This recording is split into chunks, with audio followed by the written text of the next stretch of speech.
Okay, good evening and welcome to Pensions Committee meeting. This meeting will be live streamed for public viewing. I would like to remind members who are physically present and also those who may be joining remotely of the following protocols. Only speak when invited to by the chair. If you wish to speak, please raise your hand and direct all communications via the chair. For those joining remotely, please ensure that your mics are muted when you're not speaking. If you're having any technical difficulties, please use the chat function in Google Meet to alert the meeting. Please do not use the chat function for putting formal questions to the committee or to make comments. Any persistent disruptive behaviour will result in removal from the meeting. I would now like to hand over to the chair.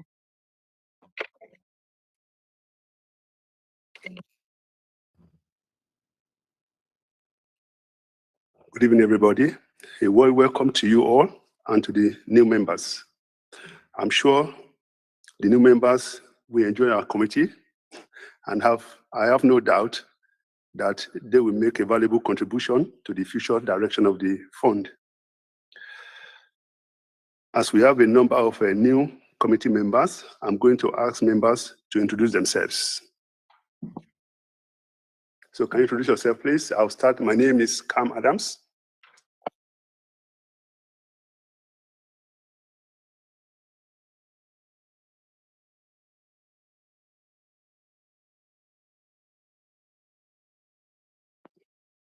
Jackie Moylan, Director of Financial Management.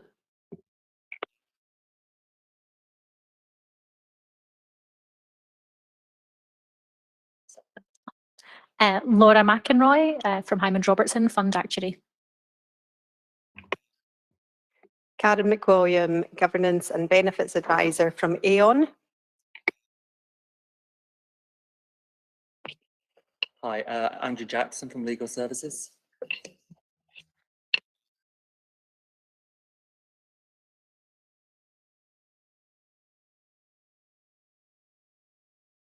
Ian Williams, Group Director, Finance and Corporate Resources. Councillor Lynn Troughton. Jonathan Malin-Smith, Scheme Member Representative. Councillor Rosen for London Fields.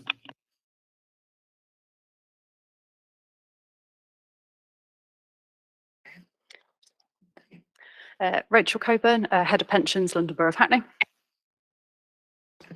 Michael Honeysett, the Hackney Pensions team.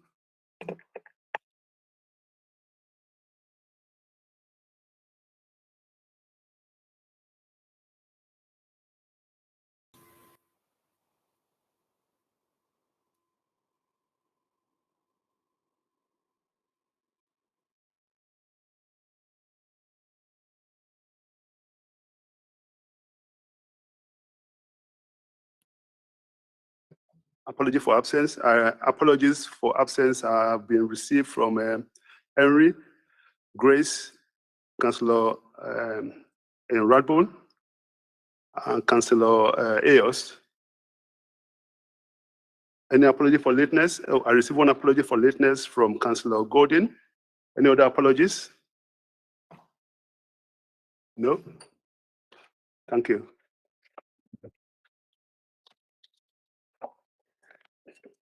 We move now to our second agenda item, appointment of chair and vice chair for the municipal year 2022-23.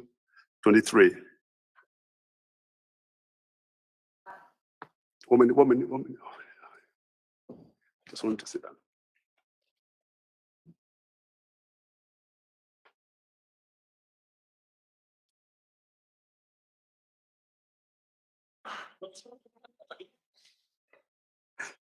Can't throw my tomatoes from that.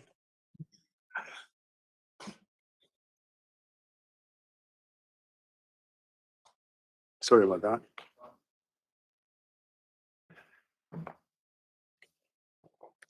Right, if I may repeat myself, agenda item 2, appointment of the chair and vice chair for the municipal year 2022-23.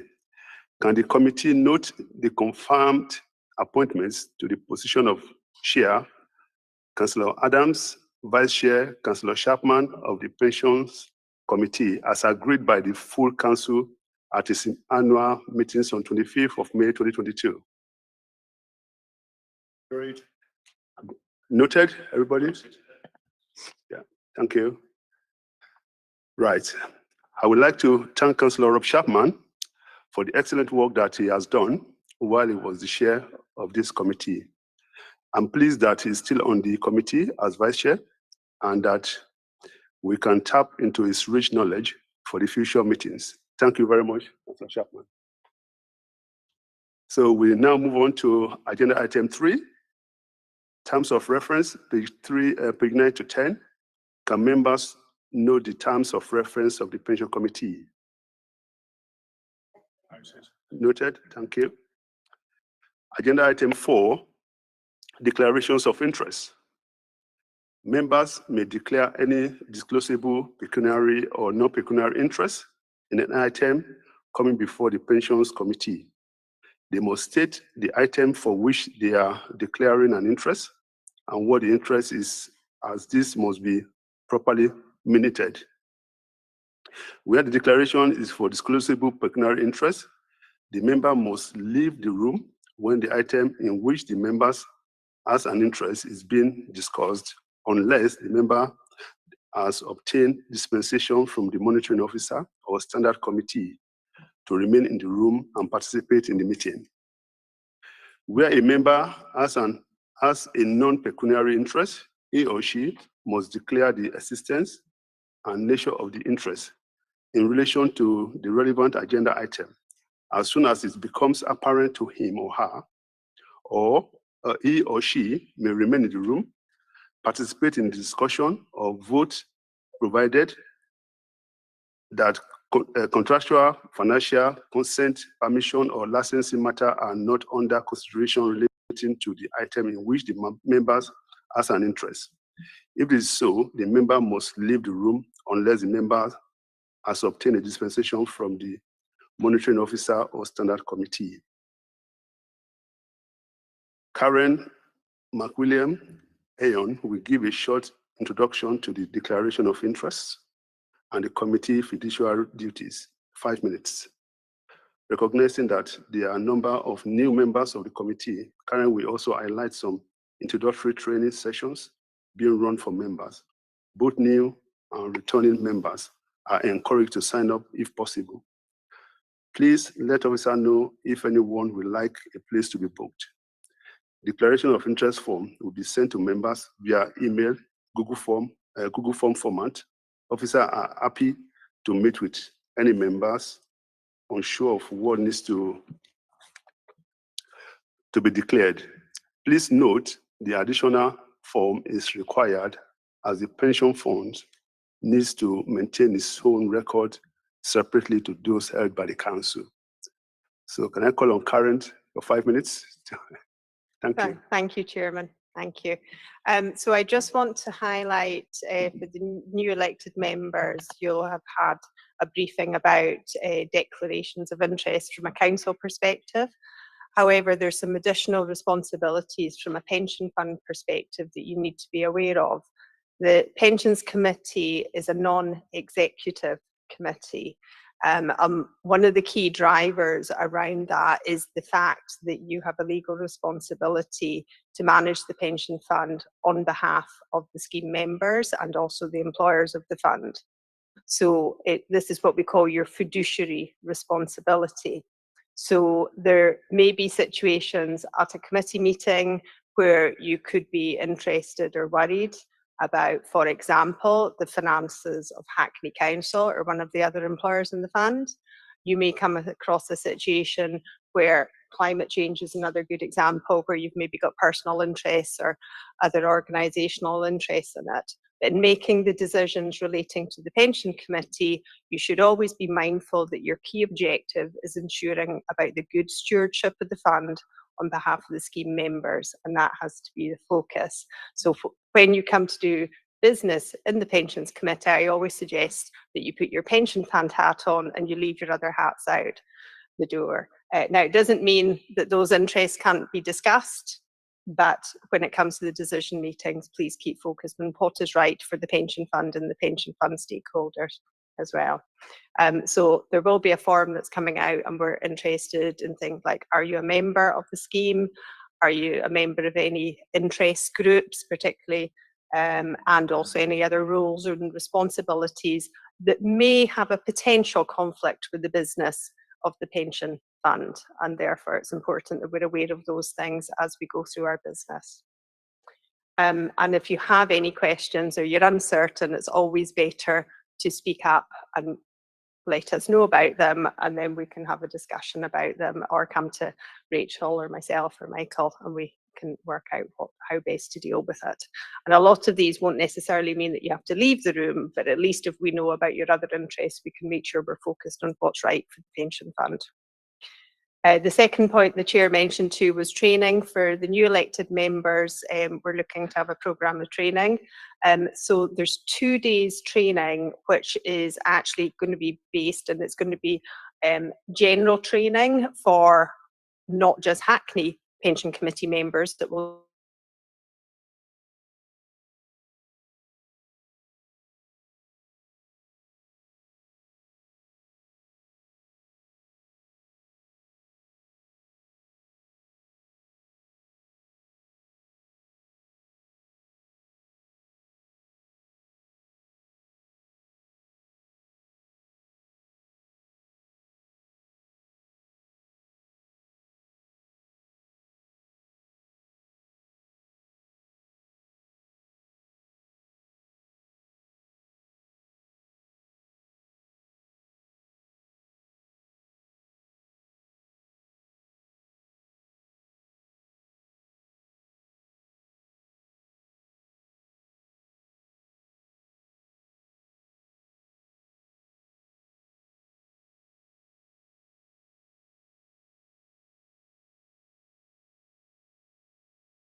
Thank you. We're back on now.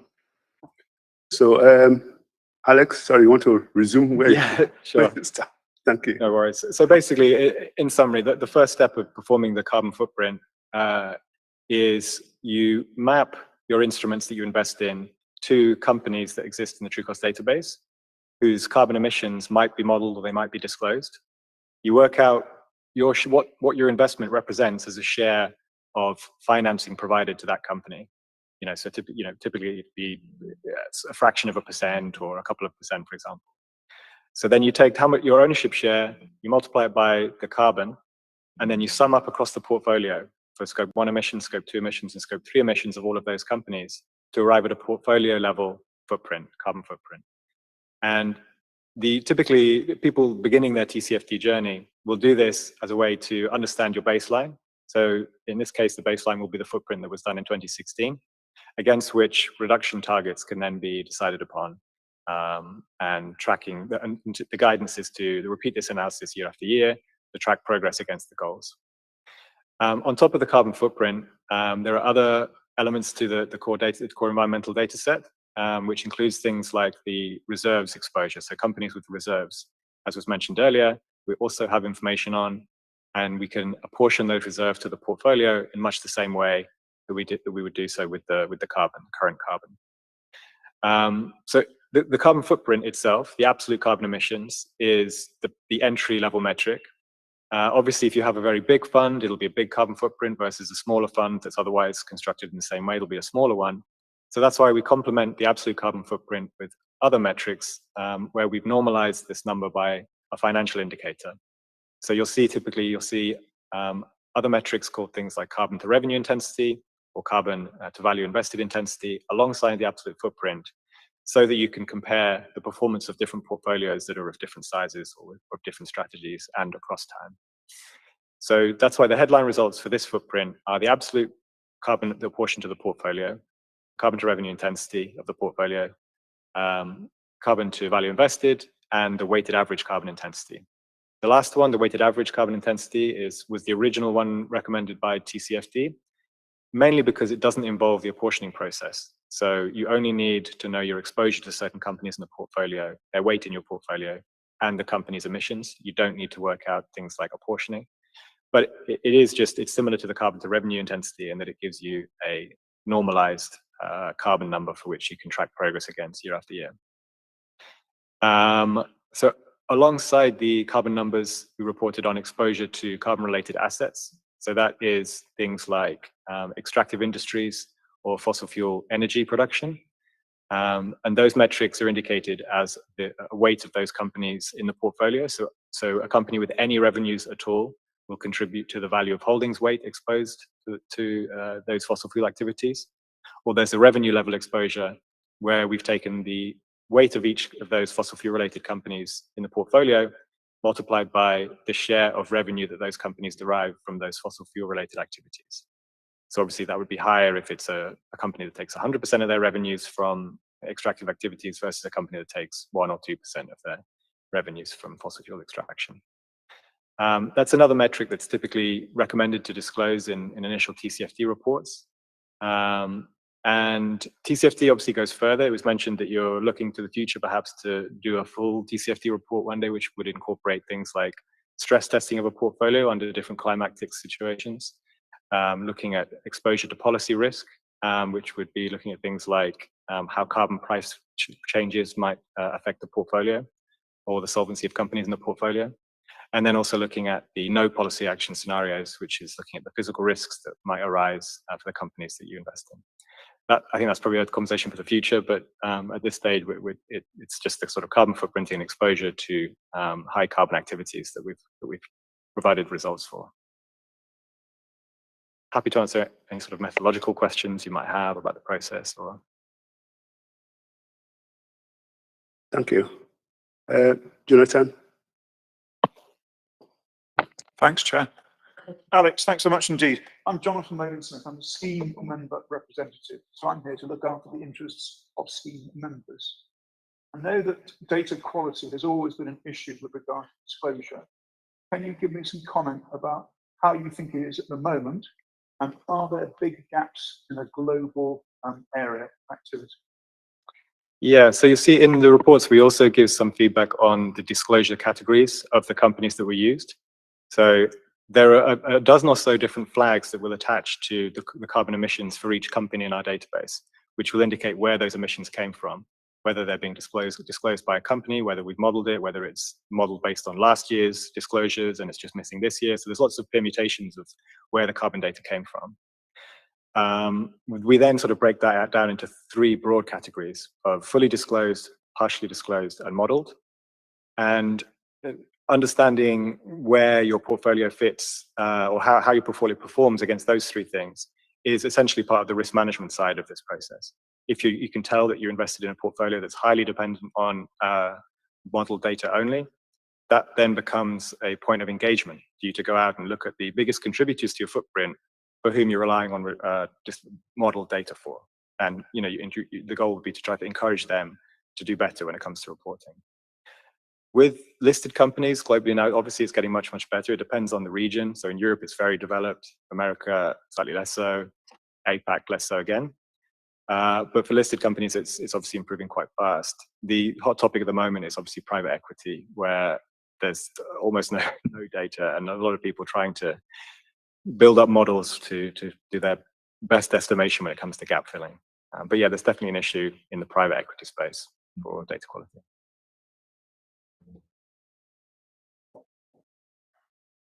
Thank you, Chair. First of all, can I just take the opportunity to speak about to welcome Councillor Adams to the Chair, and I know you're in good hands, and both our £2 billion worth of assets and our journey to net zero. If I could just comment generally on the report here, and I've just got to congratulate, I think the whole committee and all our officers and advisors on a fantastic achievement. And we set ourselves a target for what was it in 2016 to get to a situation where we'd reduced our exposure to fossil fuel reserves by 50% by now, and as you can see, we're really doing nearly on 97%. And all that happened at the same time as a really solid and substantial performance in our the way our assets performed in that period. And I think obviously we do this for investment reasons, and that has been justified by what's happened both financially and in terms of our carbon exposure. So thanks to everyone involved in that.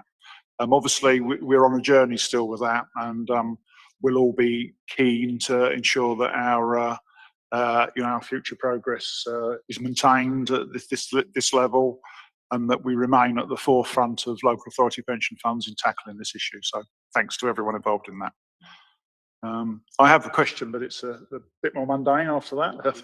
I was just going to ask about, as you'll know, authorities like ours are just embarking on introducing Tcfd financial disclosures very, very shortly, this financial year, hopefully, but we'll see. And I just wondered what advice Trucost might have and how we can do that, and the challenges of the uncertainty of how we will be required to measure that, because as far as I know, the actual guidance from the ministry isn't out yet on it, even though the timetable is very tight. And what tips you might have for us in approaching that task so that we can do it sort of effectively and expeditiously.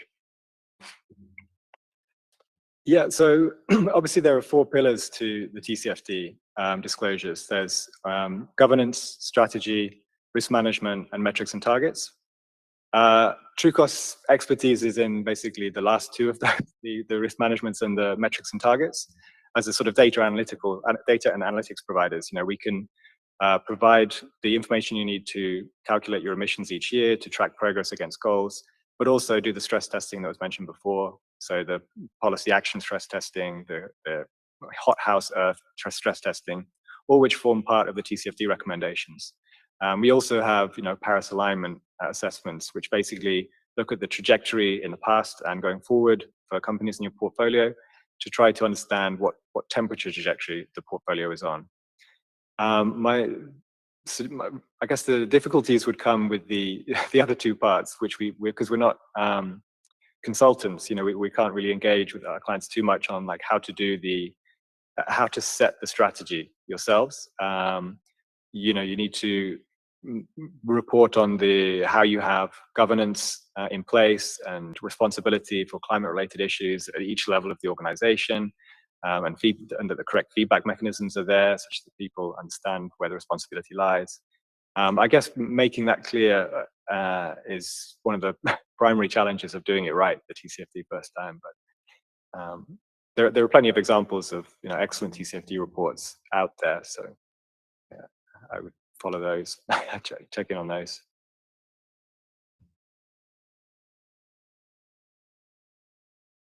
I've got a question. My question is about the quality of data being disclosed. So the data used rely on disclosure by companies. Is that right? Yeah, that's right. Right. Is the quality of the disclosure improving as fast as it should be? I mean, I would always err on the side of saying no. Like until it's 100% carbon disclosures from companies, until it's mandated in all of the jurisdictions of the world that we operate in, we're not there yet. The rates do increase, and we do work with some clients actually who are trying to speed up the process, depending on where they are. So in Japan, for example, there was one of the largest asset managers in the world is GPIF, and they launched an index fund that was a sort of carbon efficient index where constituents would be tilted up or down based on their disclosure qualities. And that's because, in Japan, the disclosure is in its very nascent phase and it's very poor. There's very little in terms of good disclosure out there. And so you get these large people with a lot of clout sort of trying to expedite the process by, wielding that clout to improve disclosures in their regions. I mean, exchanges are another good party that could help speed up the process of getting companies to disclose.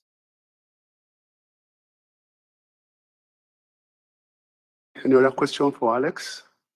Members? Yes, could I ask a question, if you don't mind?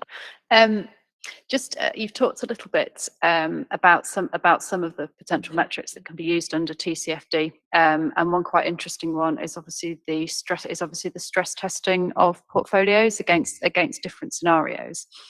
I wondered if you could tell me what some of the scenarios you use might be, because obviously it's not a metric that we've used.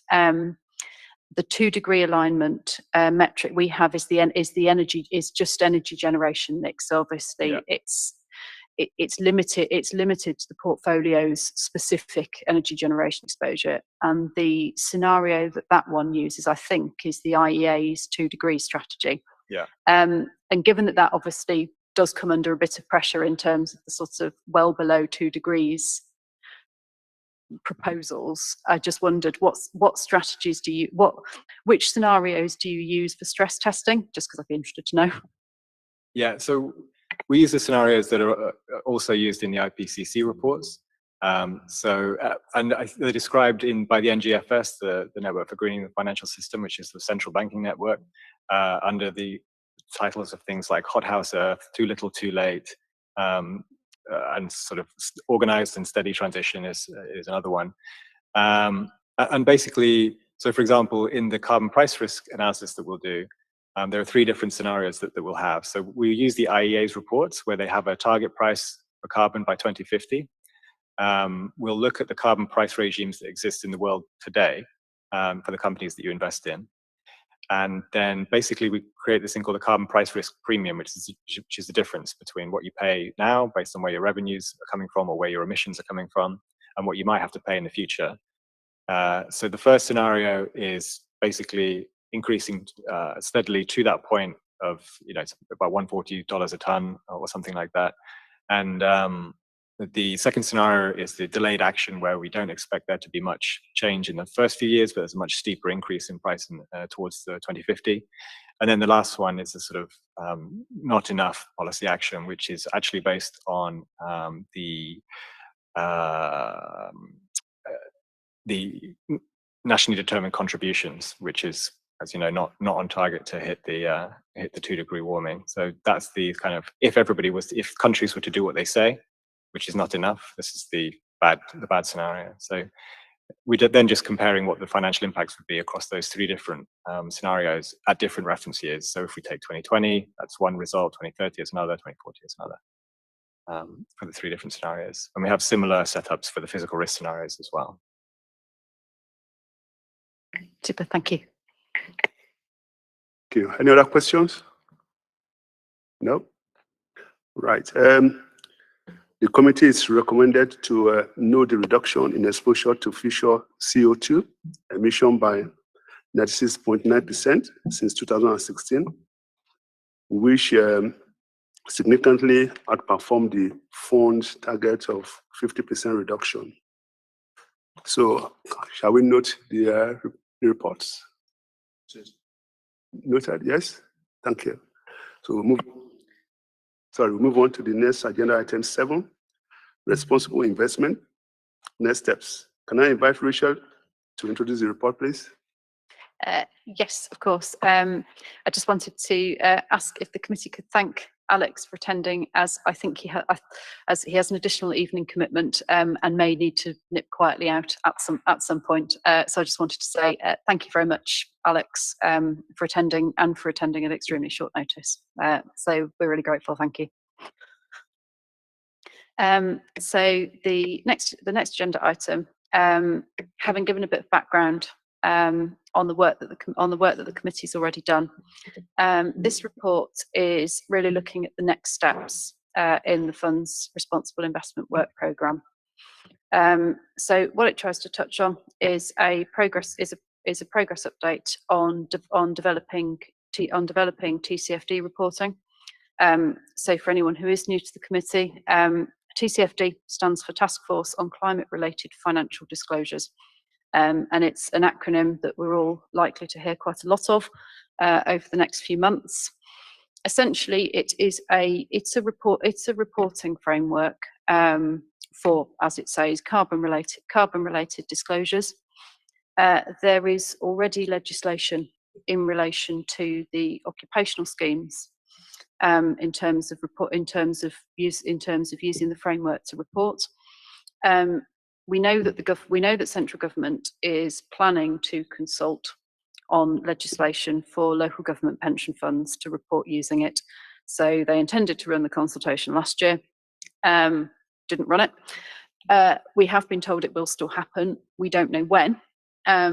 So as a fund, our view is very much that we should be as Councillor Chapman set out, we've been quite an ambitious fund in terms of, in terms of looking at carbon reporting.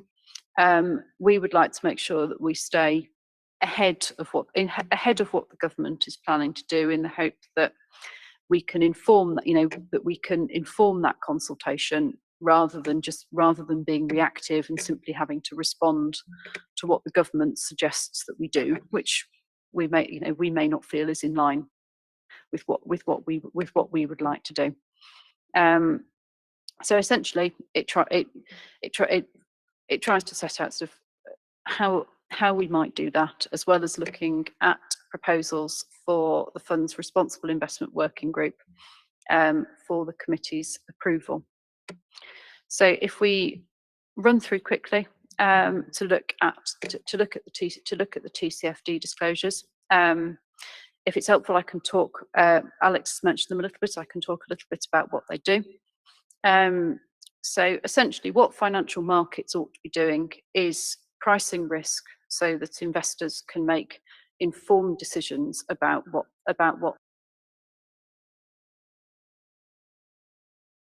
they invest in. And to do that, as an investor, you need accurate information from companies. And obviously, in terms of company reports and accounts, a lot of the financial information is now very, very easily available. What's become apparent in recent years is that information on the risks to company activities posed by climate change has not always been available, and that at the moment markets probably are not consistently pricing those risks. So in other words, where company activities are very heavily dependent on fossil fuels, that has not necessarily been priced into company values. So the Financial Stability Board therefore decided it was going to create a task force to try to get companies to produce this information. So that's the Tcfd, Task Force on Climate-Related Financial Disclosures. And what it does is recommend the types of information that companies ought to disclose.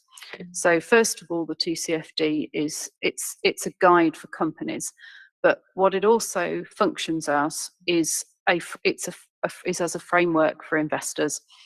And that's where government has approached it from in terms of legislating for occupational schemes and in the future for local government schemes, that it can be used as a tool by pension funds to assess the risks of climate change within the portfolio and try to manage the consequences of that.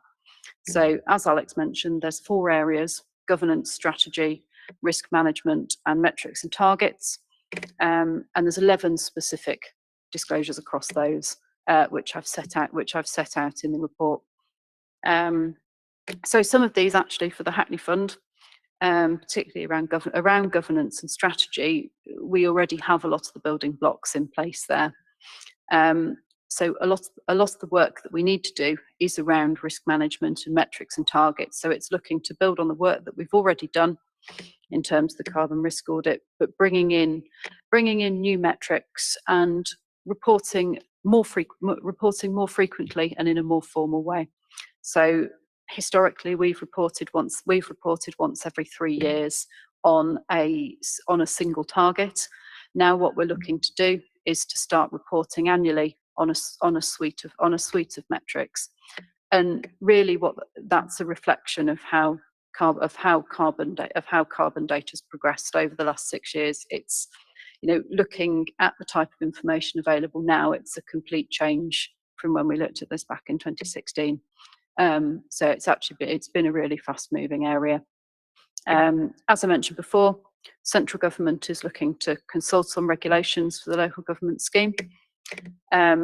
We think that the legislation is likely to be very similar to that for occupational schemes, but they have said that they expect that there'll be some sort of minor changes, and they set out last year a couple of the things that they expected to see.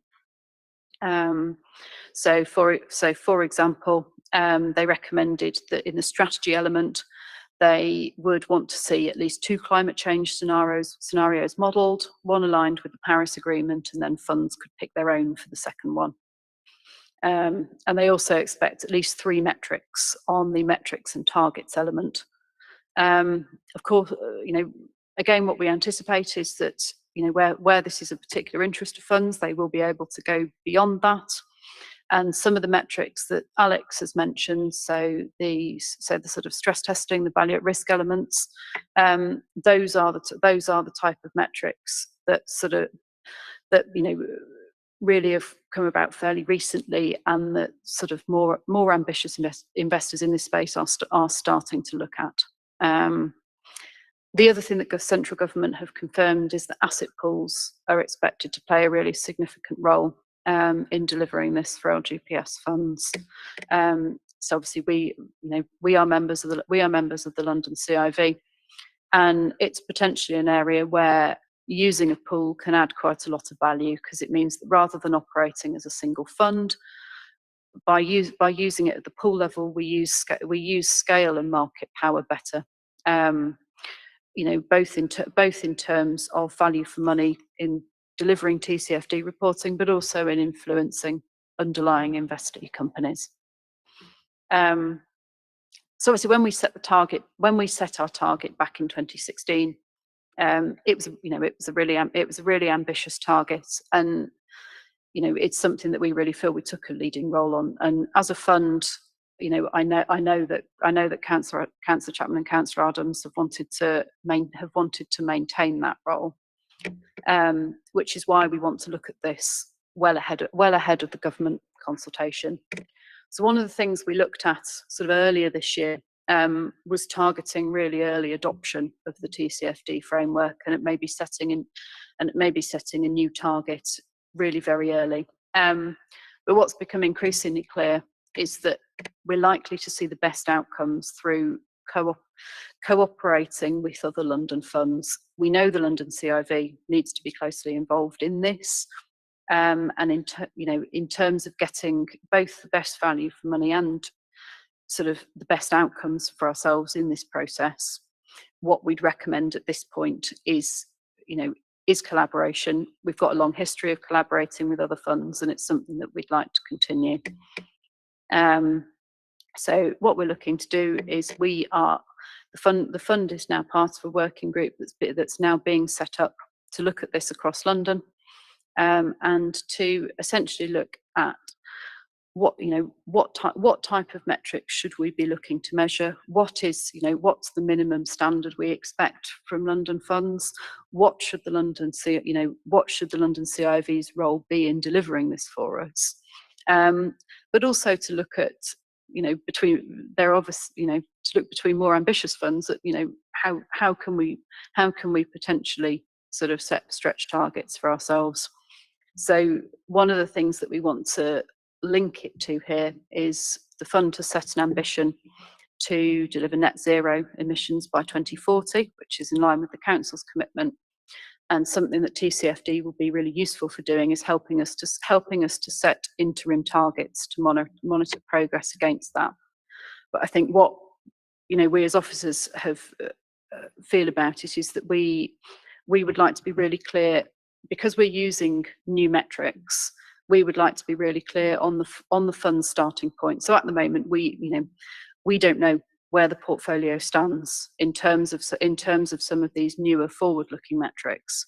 So our recommendation at the moment is to say, let's get our first round of Tcfd reporting underway, to carry out that initial assessment exercise, and after that, look at setting ourselves, as well as reporting on the suite of metrics, is that we pick one of those metrics and use it to set an interim target for ourselves, as a sort of footprint for how we get to net zero by 2040. So that's reflected in one of the recommendations for the committee, which is to introduce a new carbon reporting target once the first assessment of the fund's portfolio under Tcfd is complete. So that's the first section of the report. The second section then moves on to look at the proposals for constituting the Responsible Investment Working Group. So in March 2022, the committee approved a new responsible investment policy for the fund, which set out a role for a smaller RI working group. And the idea is that will have a membership made up of both councillors and officers, and it will be responsible for setting stewardship priorities for the fund and engaging on these with the fund's investment managers and sort of other interested stakeholders. So what we've recommended for the committee is that the membership should obviously include the Pensions Committee Chair, up to 2 other committee members to be chosen by the Chair, 2 officers, and the fund's investment consultant. The group will meet quarterly. Doesn't need a minimum number of members to be quorate, as it's not a committee of the council. The other item we've proposed is that if any other committee members wish to attend as an observer, they should be able to do so, as we do want the process to be. We want the process to be open to everybody, but to be able to take decisions with a smaller group as it's easier to do so. So that's the reason behind the recommendation that's set out on the RI working group. So yep, I'm happy to take any questions, or if the committee feels able to approve the recommendations. Jonathan. Chair, thanks, Rachel. Could I have an update, please, on progress with regard to this responsible investment officer appointment? And secondly, can you clarify what you mean by any committee member may attend meetings of the RIWG as an observer, please? So yes, I can. So firstly, yes, we are looking to appoint an RI officer. and we hope to be able to advertise for that later on this summer. And in response to your second point, what do I mean? Essentially, any member of the committee refers to both councillor members and co-opted members. The idea is that the working group will be open to anybody who is interested, but obviously, in terms of the core membership, there is a certain time commitment required, as the idea is that it will meet quarterly, and obviously we recognise that is in addition to the existing work of the Pensions Committee. So to make sure that we are, to make sure that we are able to hold the number of meetings that we need to hold, we recognise that everybody here is busy.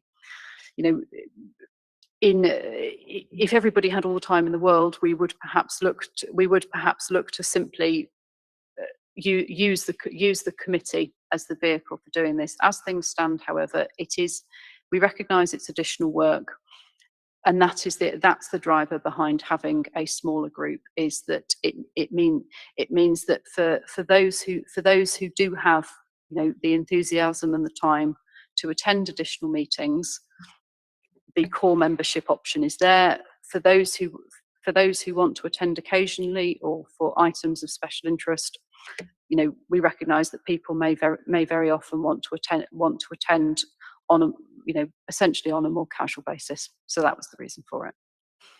I hope that answers your question. Okay. Any other question, Councillor Chapman?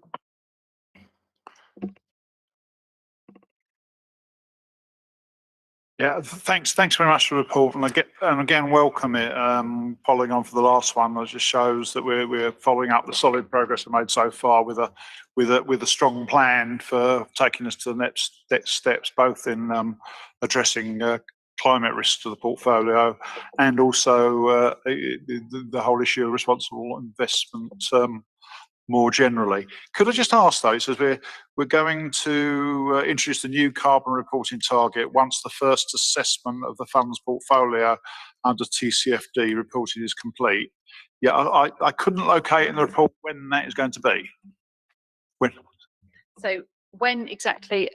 A little bit like the government, we have not at this point committed to an absolute timetable. What I would say is we're looking to meet shortly with other London boroughs. So we're going to look at proposed timescales across London. Obviously, if those timescales do not suit, we recognise that we will need to bring this forward and essentially complete our own assessment. So it is something that we are looking to do in the second half of this year. We recognise that occasionally things can take longer with collaborative working. We know that there are a number of other London funds who are looking to complete work in a similar timescale. So we hope that there is sufficient alignment there. Obviously, if there isn't, we will need to look at carrying out our own exercise again within the timescale of June to December this year. Hi, Chair. Yes. Thank you. Yeah, sorry, I couldn't hear quite a lot of that. I think the things in the thought. So, have we got a date by which we'll move on to do it? In the way I think you were describing. End of the year is the end of the year. Date that we're looking at. Richard, I've got a follow-up question there. Yeah, the question is that. Fine. Yeah, when do we expect the Tcfd recommendations to become requirements for the LGPS? Please don't ask me that because I don't actually know. So the government originally intended to consult on this. I think it was in autumn last year. Michael might know better. So that was their initial proposal. They've sort of very occasionally we do see comment from government on it, but they have absolutely not committed to a timescale. Essentially, we have heard nothing more from the department, so we don't know when the consultation will be. Ian? Is it so? Karen has told me that it is still expected to be autumn. And as we know, government's autumn is nearly Christmas. I suppose just to respond to Councillor Chapman's question, to emphasise the importance the officers are placing on this, we recognise that committee has recognised the shift we had from the last meeting in terms of us being able to bring forward a target. What I would say is we continue to work closely with other boroughs, but in parallel to that, what we will do is make sure the plans are in place to make sure if other boroughs aren't able to move at the pace we need to move at, we will be able to move in an appropriate timely fashion, so that we're not then waiting for us to start after it hasn't worked out with the boroughs, which I think is not unreasonable. Any other questions? Nope.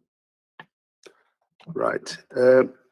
We've been asked to note, the committee is recommended to note the timeline for the development of Tcfd reporting and know the fund's involvement in setting up London-wide working group. Is that noted? And the second one is the committee is recommended to note the suggestions to introduce a new carbon reporting targets once the first assessment of the fund's portfolio under Tcfd reporting is completed. Is that noted? Noted. And the last one, the committee is recommended to approve the proposal for the constitution of the Responsible Investment Working Group.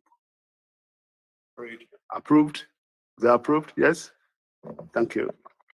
So move on down to agenda item 8, quarterly review. Can I invite Michael to introduce the report, asking for any questions from members? The report will be taken as read unless there are specific questions. Michael, thank you. Thank you. Just very brief, as the chair has said, we're going to assume that the report's been read by members, but it does give a brief update, well, an update on the quarterly performance measures that come to committee every quarter, including the update on the funding position, investment performance and responsible investment, and also the admin performance.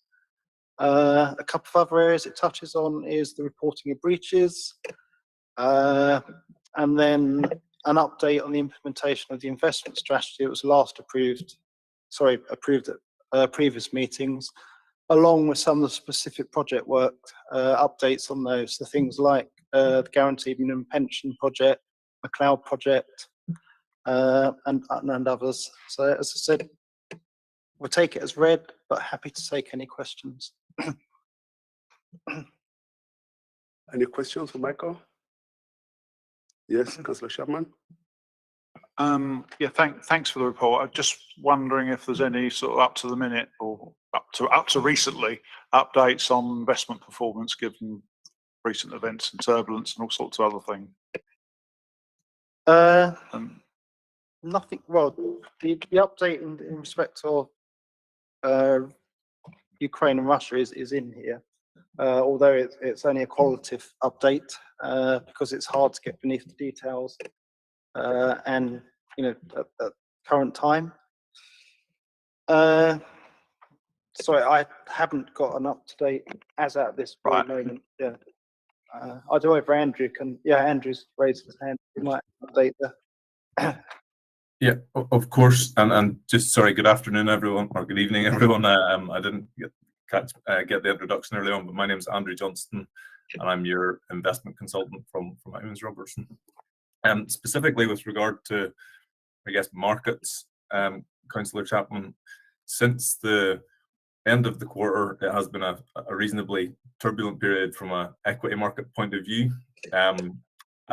The other sort of significant development is really that gilt yields, which, as you know, if gilt yields go up, the value of your liabilities, therefore the obligations that you have to pay, come down, and gilt yields have sort of experienced two very significant quarters. If you took quarter one of the 2022 and quarter two of 2022, and they have continued to trend upwards, which has resulted in the sort of reducing valuation of the fund's liabilities. So although equity markets have produced negative returns over the period since the end of the quarter, that's more than been offset in relation to, let's say, the upward trajectory of gilt yields. So if anything, I would say that the funding status of the fund since the end of the quarter has moved in a positive direction.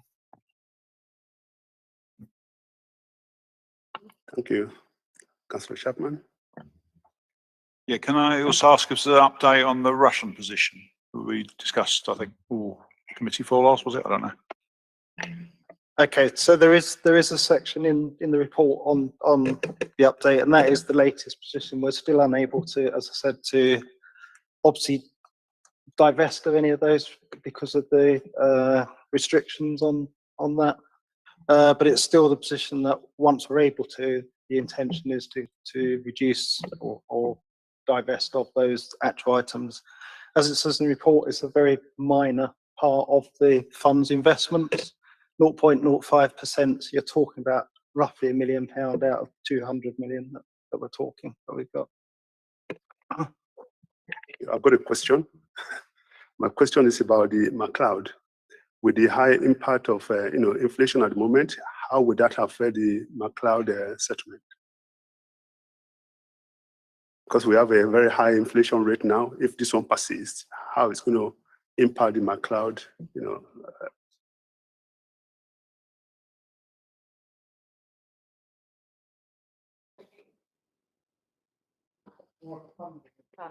Probably even wider than McLeod, the sort of high inflation, because McLeod where their benefits are linked to salary expectations, which we would expect to go up in line with inflation, or indeed whether benefits are linked to inflation, such as care liabilities are. A high inflation environment in the short term is going to increase the value of the fund's liabilities.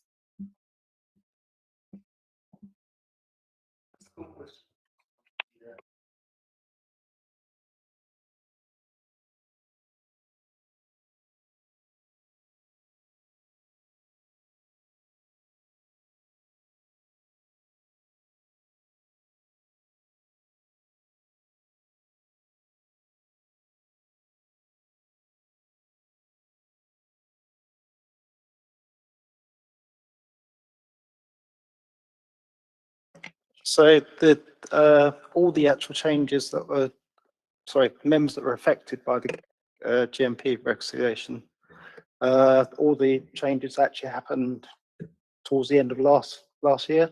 Sorry, ma'am. Can you define GMP for benefit of the... So the guaranteed minimum pension reconciliation. So yeah, so it was an exercise that was undertaken because of a withdrawal of some of the services from HMRC, and the fund took the decision to make sure that we could actually protect the fund from any additional costs that might come through if we didn't undertake that work. That did result in under and overpayments. And I can't remember the exact figures, but they were set out in previous reports. I can obviously remind members of that if we need to. But committee decided that any overpayments, we wouldn't actually go back to members and take them back, any previous overpayments, but we have a statutory duty to actually reduce their pension to the right level. So we did that. And any underpayments were actually paid back, as I say, back last year. So there's no further, from those ones that have been carried out, there's no further impact on those. Yep. Any other questions? Yes, Jonathan. Thank you, Chair. On page 107, the AVC review, I would imagine my question should be addressed to Michael as the report author. In the recommendations, it makes reference to the fact that we are going to be asked to consider whether the Sharia Fund should be made available to our members.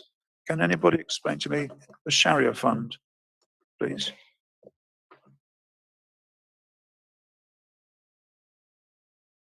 So essentially, in brief, a Sharia compliant fund, it deals essentially with the religious requirement, and I think it is around, which I think is around payment of interest. Yes. Yes. So essentially, what we're looking to do is, because obviously the provision of the AVCs are an add-on to the local government pension scheme. So they are not part of the London Borough of Hackney Pension Fund. They provide an optional defined contribution investment option for our members. Yes. And obviously, from time to time, we do have members who express concerns about investing in the who express some concerns about investing in the LGPS, you know, for all sorts of reasons. So sometimes Sharia compliance, we have queries over, you know, the fund's underlying investments in tobacco, alcohol, fossil fuels, all sorts of things. And periodically one item that comes up is Sharia compliance. So it's really about providing choice to members, and about being able to provide basically a tailored investment option.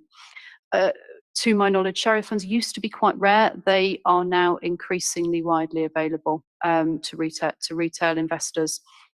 They are offered, I think, by Andrew may know more than me, but by quite a number of high street banks.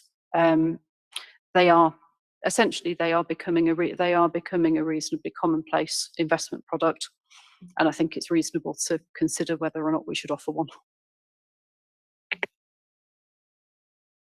Thanks, Chair. Thank you, Rachel. That's very useful. So it's not going to be a Trojan horse of this Sharia Fund in terms of the Muslim diversity or the religious diversity of the council members. Then it's just an additional product. I cannot see a way that it would be. I've got just want someone to touch on the leveling up, local leveling up, 5% investment. I'm just thinking that if we can just touch on that, how we're going to be affected, if that makes sense. So the levelling up agenda, again, because what we're looking at in the AVC review is essentially it's the Prudential's AVC provision. It isn't part of the main. It isn't part of the main Hackney Fund. So the levelling up agenda, you know, is likely to require us to make a 5% allocation, but that doesn't apply to. I cannot see how that would apply to the consideration of AVCs. Essentially, because AVCs are a voluntary arrangement for members to take out if they wish to do so. So, you know, we do consider, you know, when we consider what Prudential offers as a provider, we do, you know, we do look at the type of fund that members may wish to invest in. So I think, you know, so we do offer a sustainable fund. As it says, we will consider whether or not to offer a Sharia compliant fund, but there's no impact on the levelling up agenda in terms of what we offer for these funds. There's essentially the council doesn't contribute on members' behalf to these funds. They are defined contribution rather than defined benefit. They are simply a mechanism whereby members of the LGPS can look to make an additional defined contribution investment in a essentially fund, you know, funds of their own choosing offered by Prudential. So I have one and pay a very small amount into it each month. They are they've perhaps been more popular in the past, as they do offer, they can offer, you know, like essentially like self-invested pension schemes, they do offer a tax benefit to members. So really what we're looking at here is not around, you know, there's no concerns around the fund's investment strategy. This is very much just looking at member choice. So I don't know if Karen's got anything additional to add there. Thank you. Any other questions? Nope. Right. We were asked to know the report. Noted. Noted. Thank you. Now we're moving to agenda item 9, Equinity third-party admin update. Can I invite Rachel to introduce the report, please? And John Wilson and Stuart. And Stuart will be attending from Equinity to give presentation on contract performance. Thank you, Rachel. Apologies, my agenda pack is so long that I've actually lost my way. So if you give me 30 seconds, I will find my way back to where we're supposed to be. There we go. So, agenda item 9 is a performance update from Equinity, who are the fund's third-party administrator. So for new members of the fund, Equinity provide the fund's administration services. So we have a small in-house team, but the majority of the service is provided on a commercial basis by Equinity. They've provided this service to us since 2009, and essentially the service covers its maintenance of member records. They do our pensioner payroll, so they pay out benefits to members. They maintain a bank account for the fund for receipts of employer contributions, and a host of other administration related activities. So Equinity were reappointed from the start of 2018 after a competitive tender process. Contracts due to expire 31st of December 2022, and Equinity have made a renewal proposal, which we are currently considering alongside the Council's procurement team. What this update is really looking at is there have been a number of challenges associated with implementation of the administration contract. So a number of the service requirements within the contract, so standard communications, monthly reporting, website provision, a number of those weren't achieved for a considerable period of time, but we have now made relatively good progress. We do, however, continue to have some concerns around the performance of the contract, particularly in areas such as internal control, automation and training within Equinity. So a number of issues have arisen over the years. So we've had particular issues around the timely production of annual benefit statements, which are a legal requirement for active and deferred members of the scheme. Similar issues around providing information for pension saving statements to make members aware of where there may be a tax implication to their pension. And there's also been elements of we've been concerned in some cases around over-reliance on manual work, and LGPS focus within the team. So essentially, it's been, it's a mixed report. There are some areas of really good progress where we have seen considerable improvement. So around some of our standard communications and around our website provision that we are now quite happy with, but we do have some ongoing concerns. It's also worth noting that Equinity as a firm were subject to a takeover at the end of last year, so taken over by Sirius Capital. And as a company, they've been subject to a significant internal restructure. So we've had a number of changes to the administration team. and obviously that creates a certain element of risk. So we have invited Equinity here today. Stuart and John have very kindly come to give the committee an update on the performance of the administration contract. They have a short presentation to give, and will also be happy to answer members' questions. So thank you to Stuart and John for attending. Welcome, and yes, feel free to over to us. Begin your presentation. Okay, thank you. I have a presentation on my laptop, but I'm not sure that I'm going to be able to connect it. So I've got some paper copies here. So shall I distribute them? Thank you. Yeah.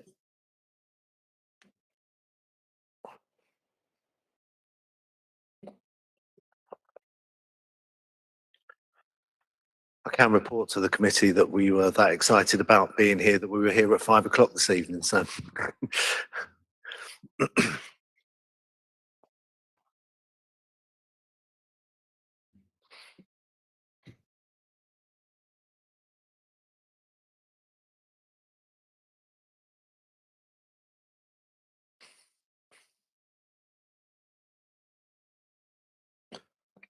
So has everybody got a copy?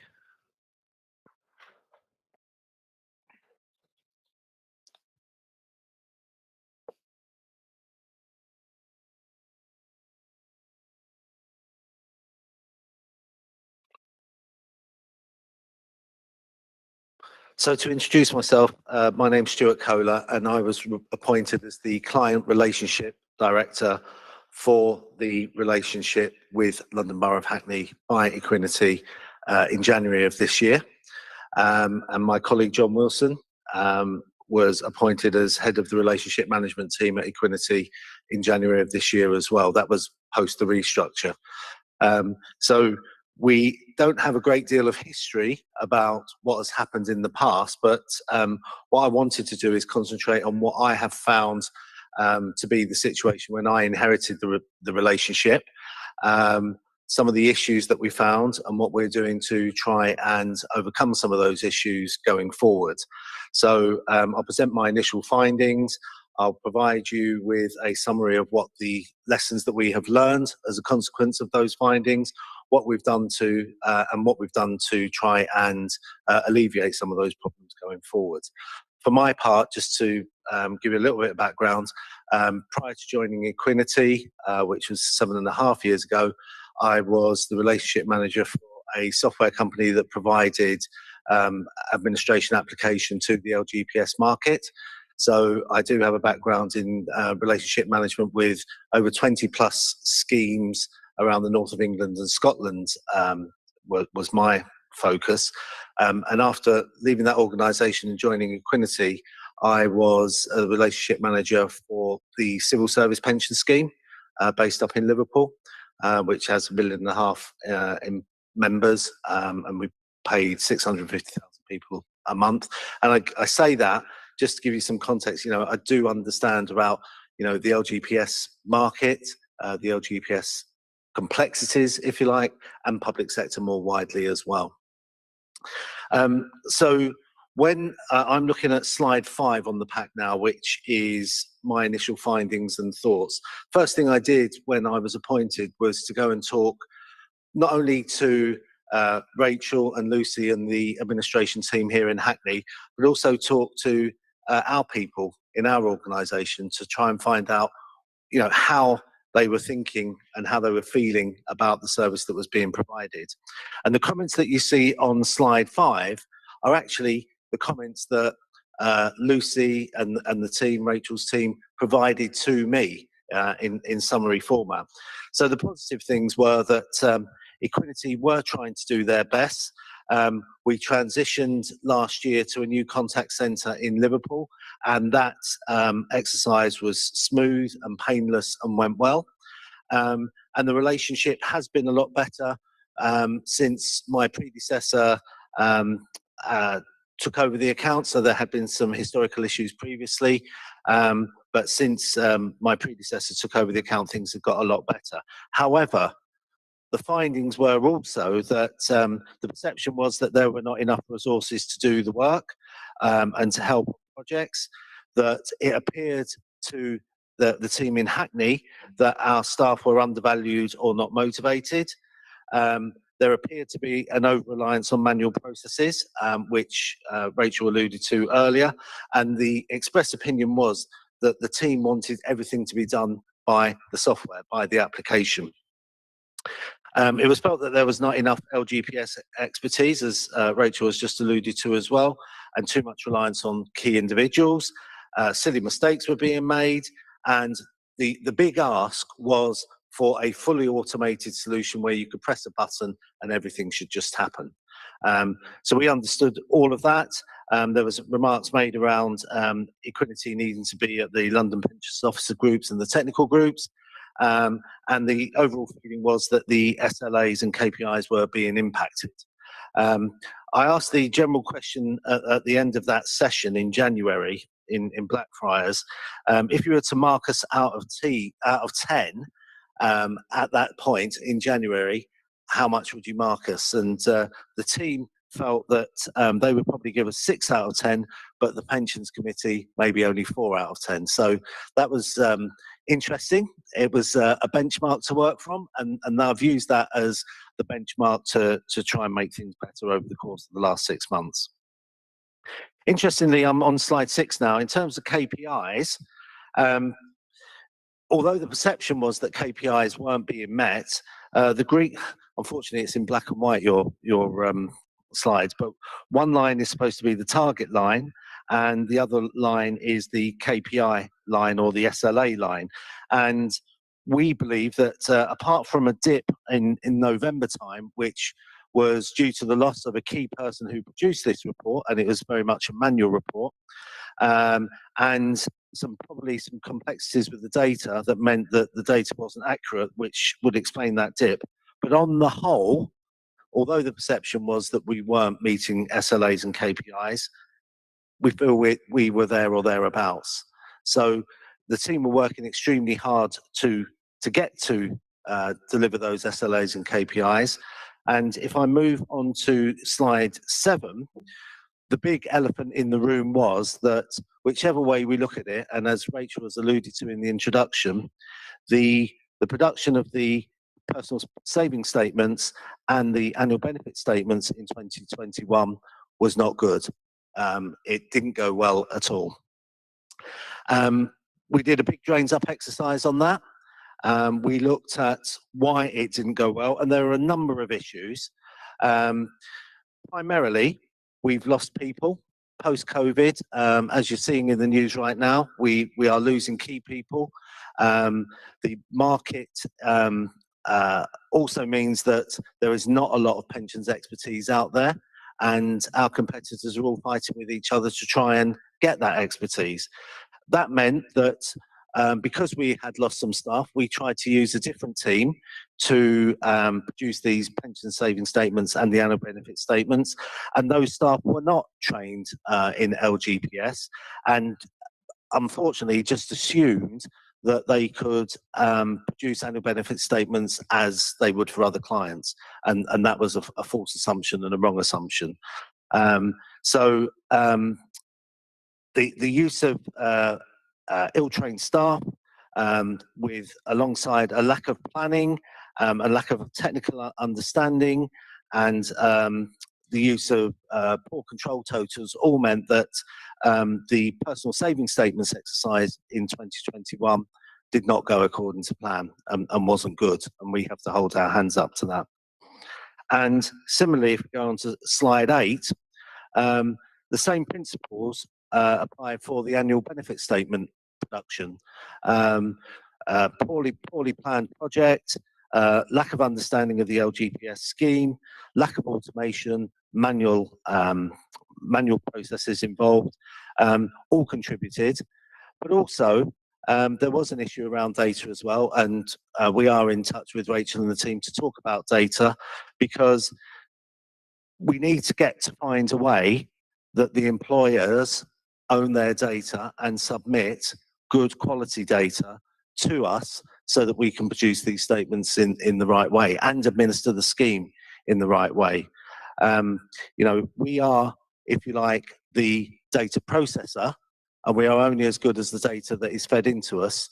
And the data controller is the scheme, is London Borough of Hackney, and we need to work between the data controller and the data processor to ensure that the best quality data is being provided so that we can produce the best possible administration service.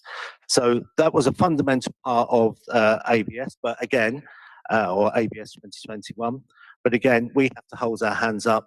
You know, it was a poorly planned project, it didn't go well, and as a consequence, we've had to recover the situation, and we've done so to the best of our ability over the course of the last few months. If I move on to slide 9, I'm going to ask John just to come in and talk about the takeover that happened when we delisted from the stock market at the end of last year and were taken over by a private equity company, Cirrus. Thank you, Stuart. Just to introduce myself, I'm John Wilson, as Stuart said, and I'm Head of Client Relationship Management at EQ. I've been in our business now for 22 years in various parts of it, and latterly I was appointed to Head of Client Relationship for the area of the business that Hackney falls under, and Stuart is one of my direct reports. As Rachel says, we were acquired by Cirrus at the end of last year, and that has brought some change. I think it's massively positive change. It's taken us out of the stock market, out of the PLC world, and it's given us a chance to refocus, look internally. And what can Cirrus do for us? They're bringing a big part of investment to our business. And really the strap line is, you know, they want to increase the overall value of the group by improving the end customer service. I mean, it's no secret that they are a venture capitalist firm in America, and they will be looking for their return over time. But there is no magic bullet to be fired. It's going to be hard work, and it's going to be a lot of investment on their side to do it. In terms of that investment, they've already committed £22 million into EQ Paymaster. That's just the Paymaster bit of our business over the next 5 years. So that is access to funds that we've not previously had to be able to invest. And on the back of that, what is their focus? And this really is at the heart of what I'm hearing. Their desire is digitalization of services and operational efficiencies. So some of the issues that you've alluded to is exactly what Cirrus see as the opportunity for us. And what will that mean for the consumer? The goal is it will create more end-to-end consumer focus, which will be driven by technology, and thus freeing up some of our staff so that we can redeploy them elsewhere into the business to drive those efficiencies through our business. And that investment is just beginning to come into our business now. Thank you, John. Moving on to slide 10. So, as Rachel alluded, we've had a long-standing relationship with Hackney, a good relationship with Hackney. The last contract was won 2017, 2018. And at that time, my understanding is that there was a real intent on behalf of the Equinity business to win more business in the local government sector. And that hasn't happened over the last few years for a variety of reasons. And Hackney has been our lone local government pension scheme client. However, earlier this year, West Midlands Pension Fund signed a contract for the use of the new Compendia Touch for LGPS application, which I think is really good news because it shows that the investment that we have made in our technology over the course of the last 18 months to 2 years is starting to pay fruits. We are on the North framework. We have a lot of interest from other local government schemes around the country. But with West Midlands on board, it was a sign of intent that we are aggressively moving into this market, and that should be good for Hackney because Hackney will not be a lone client anymore. So getting back to the issues of the day, slide 11 alludes to the fact that if you continue to do the same things, you're going to get the same results, and that's the definition of madness. And my priority has been moving on to slide 12 to make sure that we move things forward. And in order to do that, when I inherited the relationship, there are a number of things on the agenda. Again, as Rachel alluded to, the current contract expires at the end of this year. The contract as it stands for Equinity at the moment is not profitable. The existing service delivery model in January was spread around the country from the north of Scotland down to Crawley in our head office and all points west and east as well. And there were continuing to be service delivery issues that we needed to address. So it was time for a line in the sand and a new way forward.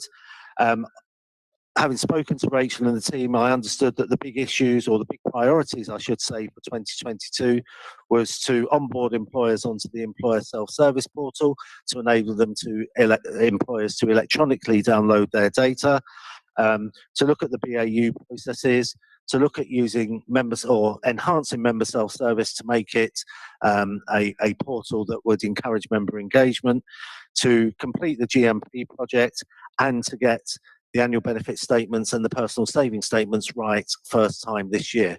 So that was my priority list for 2022. So what have we done? We have invested in LGPS knowledge. We've recently recruited a gentleman called David Friend, who I think some people in here may or may not know. He's a local government technical lead within Equinity. He has 35 years LGPS experience and served in a number of organisations, including the LGA, and he is helping us to ensure that our application and our administration services are in line with the complexities of local government. We are continuing to invest. Just while we were waiting to come in, I was going through LinkedIn, and I can see that we are appointing and are actively recruiting for administration staff. So it's hard out there to get those staff, but we are taking new people on into the team.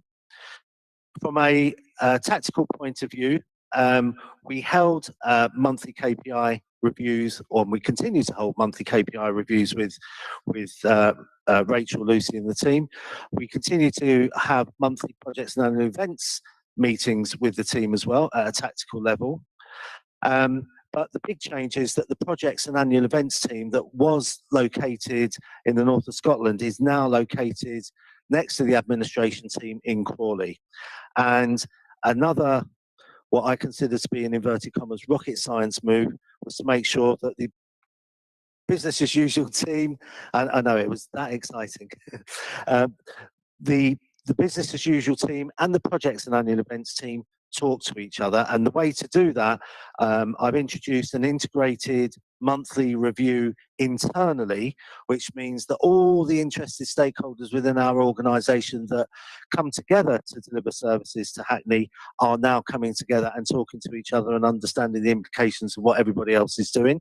That didn't exist previously.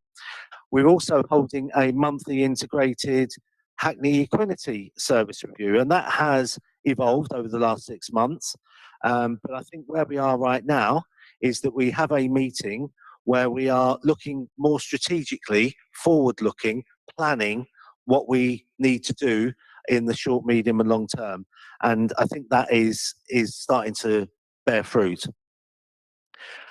We've talked about a data cleanse initiative, and we have a meeting next Monday where we're going to be talking about that some more.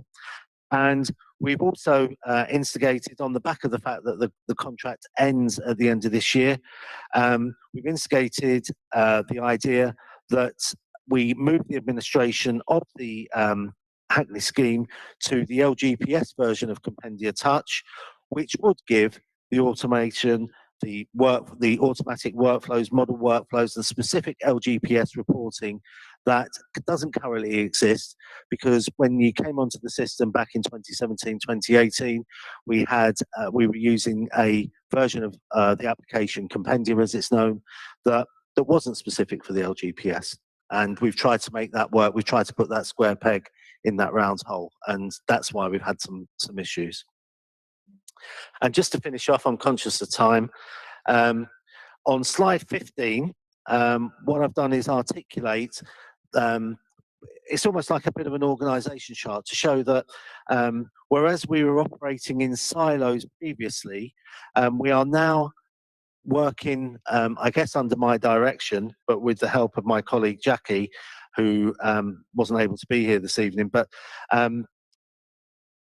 we are delivering much more of a collaborative team approach to the Hackney team.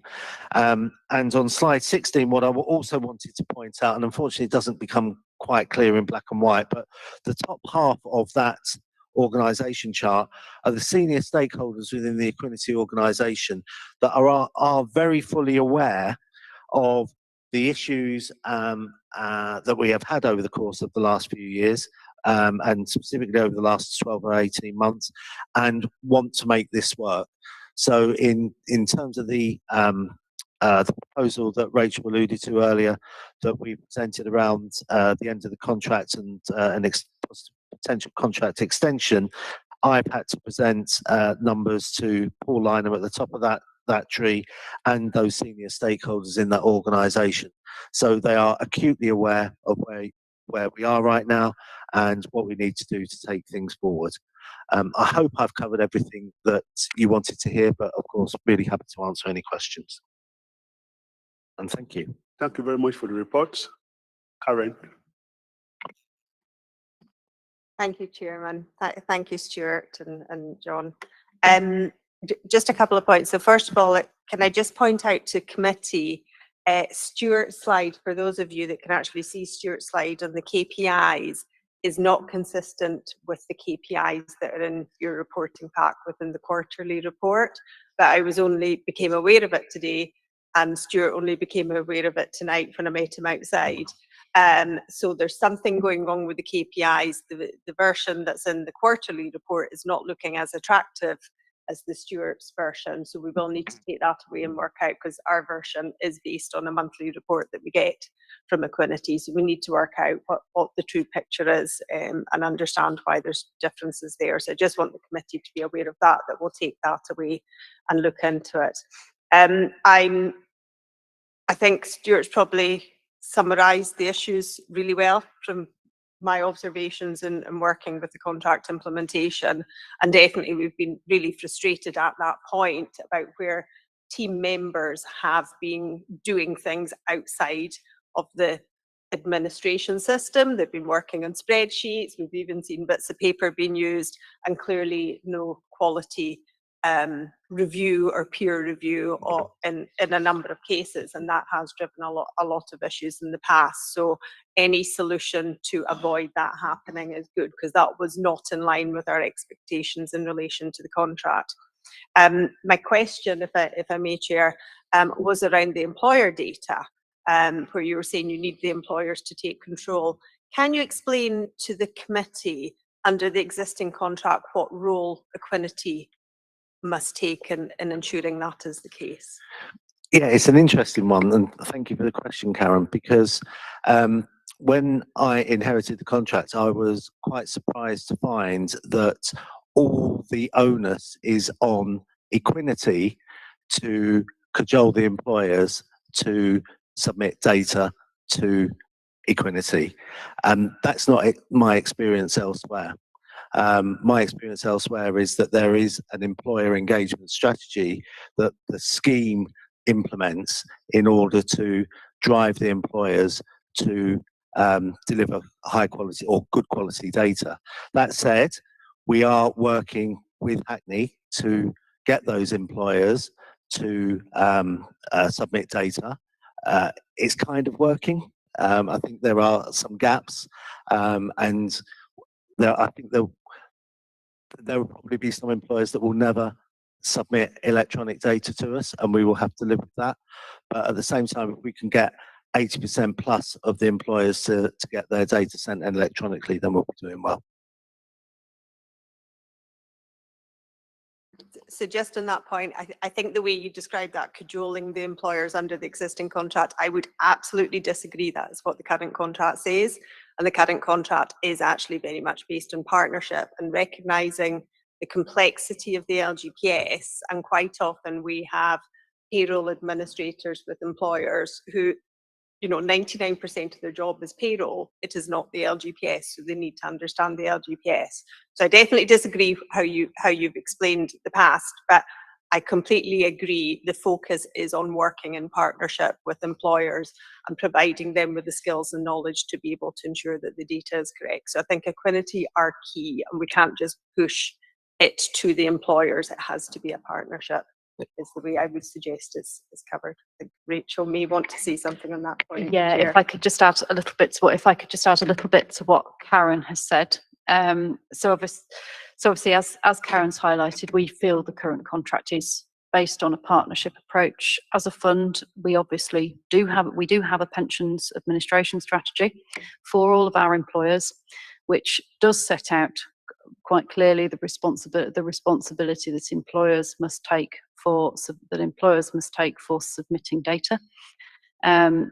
Obviously we do work quite closely with employers. We do look to put measures in place to make sure that they do submit quality data. We have done, we recognise that there have been significant issues with the provision of employer data in the past. It is something, the council is obviously the fund's largest employer, and we have obviously done an awful lot of work with the council over the past 5 years to try to make sure that the standard of data that is submitted to you is improved. I acknowledge that we have a range of employers.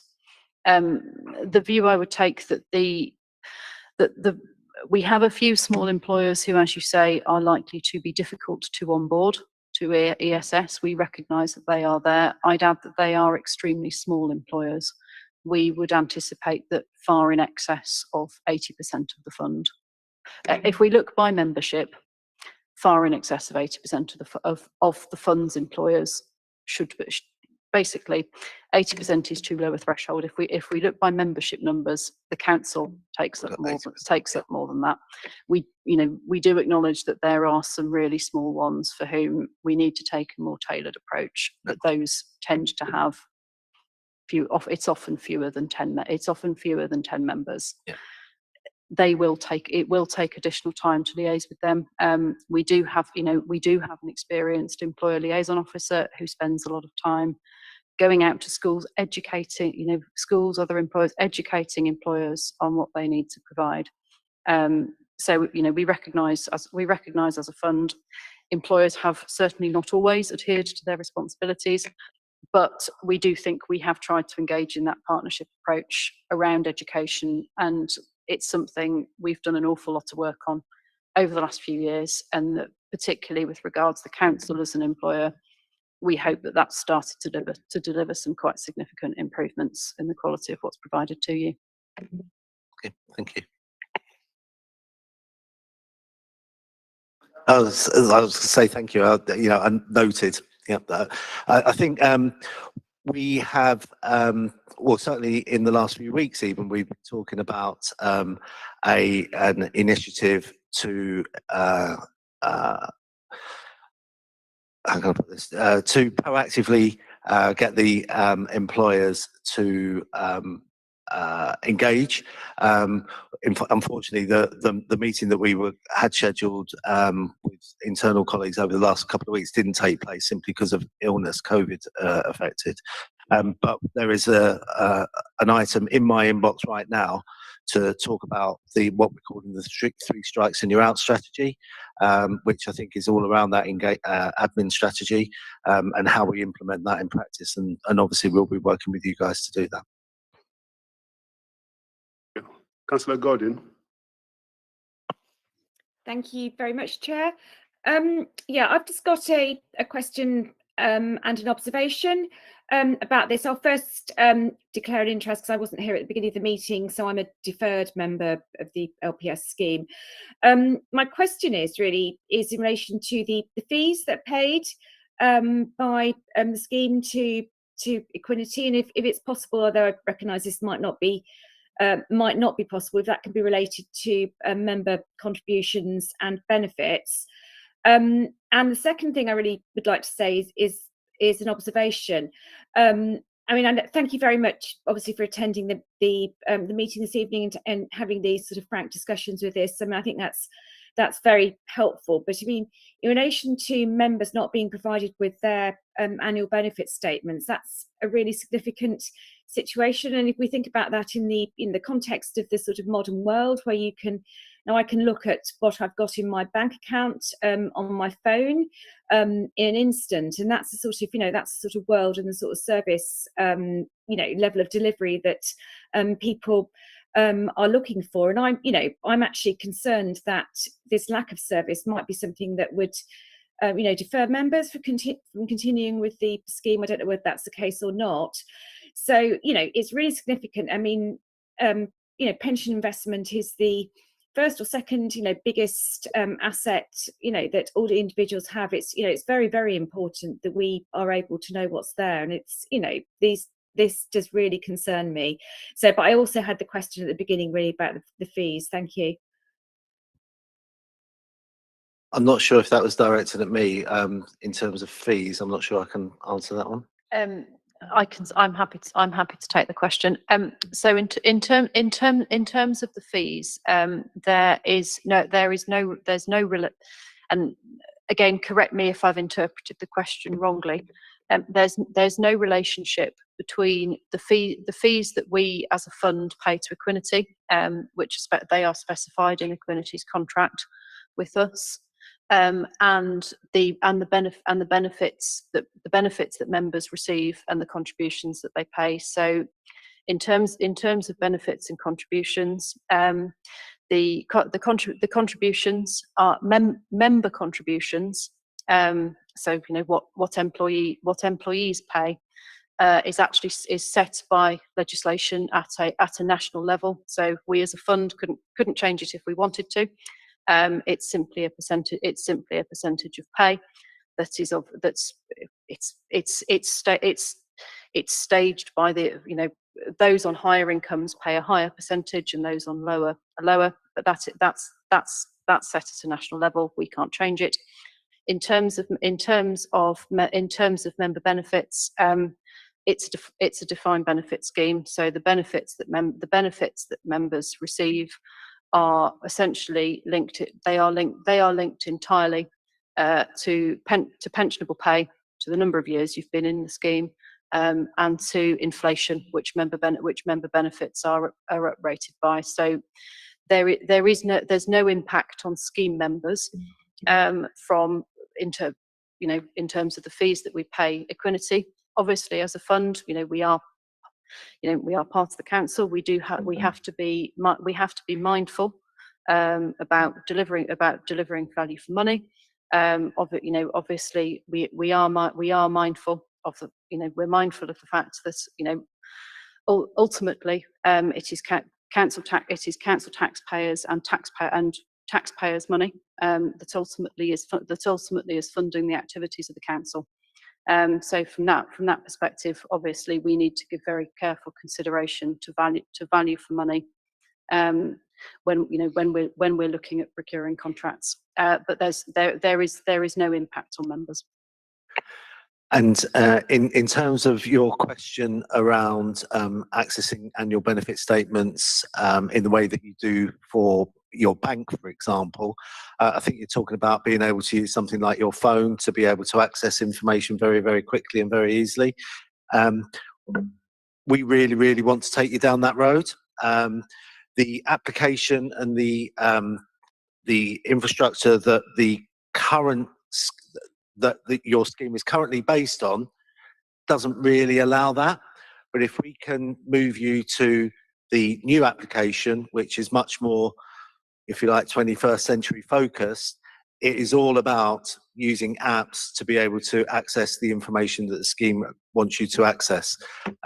If you go onto your App Store or the Google equivalent right now, you can download Equinity's app Retire Me, which will give you, projection information to let you, have a look at what your retirement pot might look like or how much your benefit might realise. All of that type of information is available if it's in the application in the first place, and it's good quality data. Then we can provide that information to you on your phone, on your app, and we see that as the way forward. Jonathan. Thanks, Chair. Thank you very much, Stuart and John, for coming here and giving us Equinity's view on things. As the scheme member representative, I was deeply concerned about the problem with regard to the ABSs last year. I hope very much that when you say you're going to get it right first time in 2022, that does happen. I would like to hold you to that, please, because I would support Councillor Gordon's view about benefit statements. It's important that members of the scheme know what's coming their way. Absolutely. Thanks. Absolutely. Karen. Thank you, Chairman. Yes, just following on from what Jonathan and Councillor Gordon were saying, the annual benefit statements and the pension saving statements, just to clarify, there's legal timescales involved with both, and also there's the legal requirement about having accurate data as well. So clearly, it's a big risk for the fund if anything goes wrong with the annual benefit statements this year, not only from a scheme member perspective, but actually reputationally, and because there have now been a number of years in a row where the pensions regulators had to have a report. So I do know that Stuart and his team are very much aware of this year being critically important, and there's lots of discussions around that. Just picking up on Stuart's point about being able to access the systems as a scheme member, we want the scheme members. So that is something that was already in the existing contract, the need to be able to provide that member self-service, and it is mentioned as a priority for 2022, but it is something that was actually in the contract since I think 2017-18 when the contract went in. So that's perhaps one example where we're a bit disappointed it's taken so long to be able to get things going for a number of reasons. So it will be good to be able to get that going as well. Thank you, Chair. No, it's all duly noted. Yeah, we're well aware. Quick question. My question is about you said in your slides, you said you invested in the LGPS knowledge. Yeah. With the restructuring going on in your company, what are you going to do differently to keep this man on board? What are we going to do differently to keep this man on board? Okay. There's a lot of staff turnover in your company with the restructuring going on there. So I'm just wondering, what are you going to do differently this time to keep this man on board? There is a lot of pensions knowledge in Equinity. There's a lot of public sector knowledge. There's a lot of private sector knowledge, DB and DC knowledge. The specifics of LGPS is understood by a number of people who are trained in LGPS, but this particular individual does come with a wealth of knowledge gained from working in other companies and across schemes. We, like most organisations, are working incredibly hard to ensure that our employees are happy in the work that they do. And we've just recently done an employee engagement survey where the results have been positive and people like working for Equinity. And on that basis, I think we've got every right to expect that Dave Friend and our other colleagues will be working with Equinity for some time to come. I don't know if that's for you or not. It's just about this. 1 minute. This the employer self-service portal. How is that one working at the moment? can you tell us a bit more how effective and how do you find it?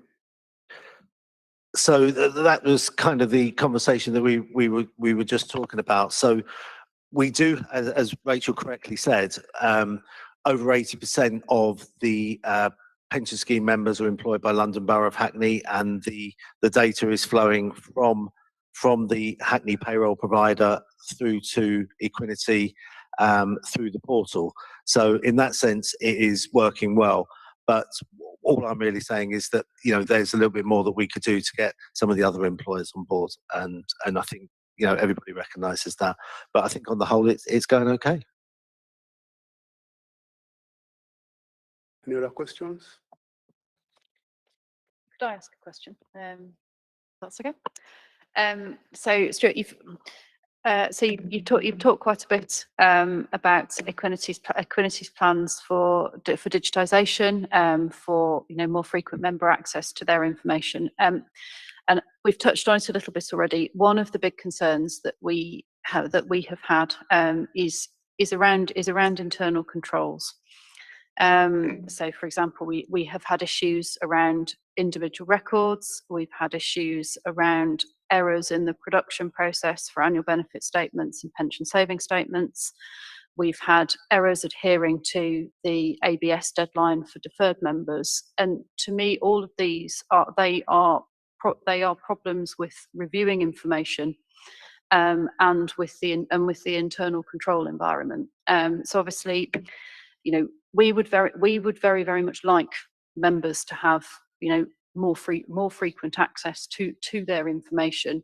But one of the really key issues we are having is that often sometimes that information is not right, and it is not right not because of, you know, yes, there are issues with, you know, we are on an out-of-date version of compendia.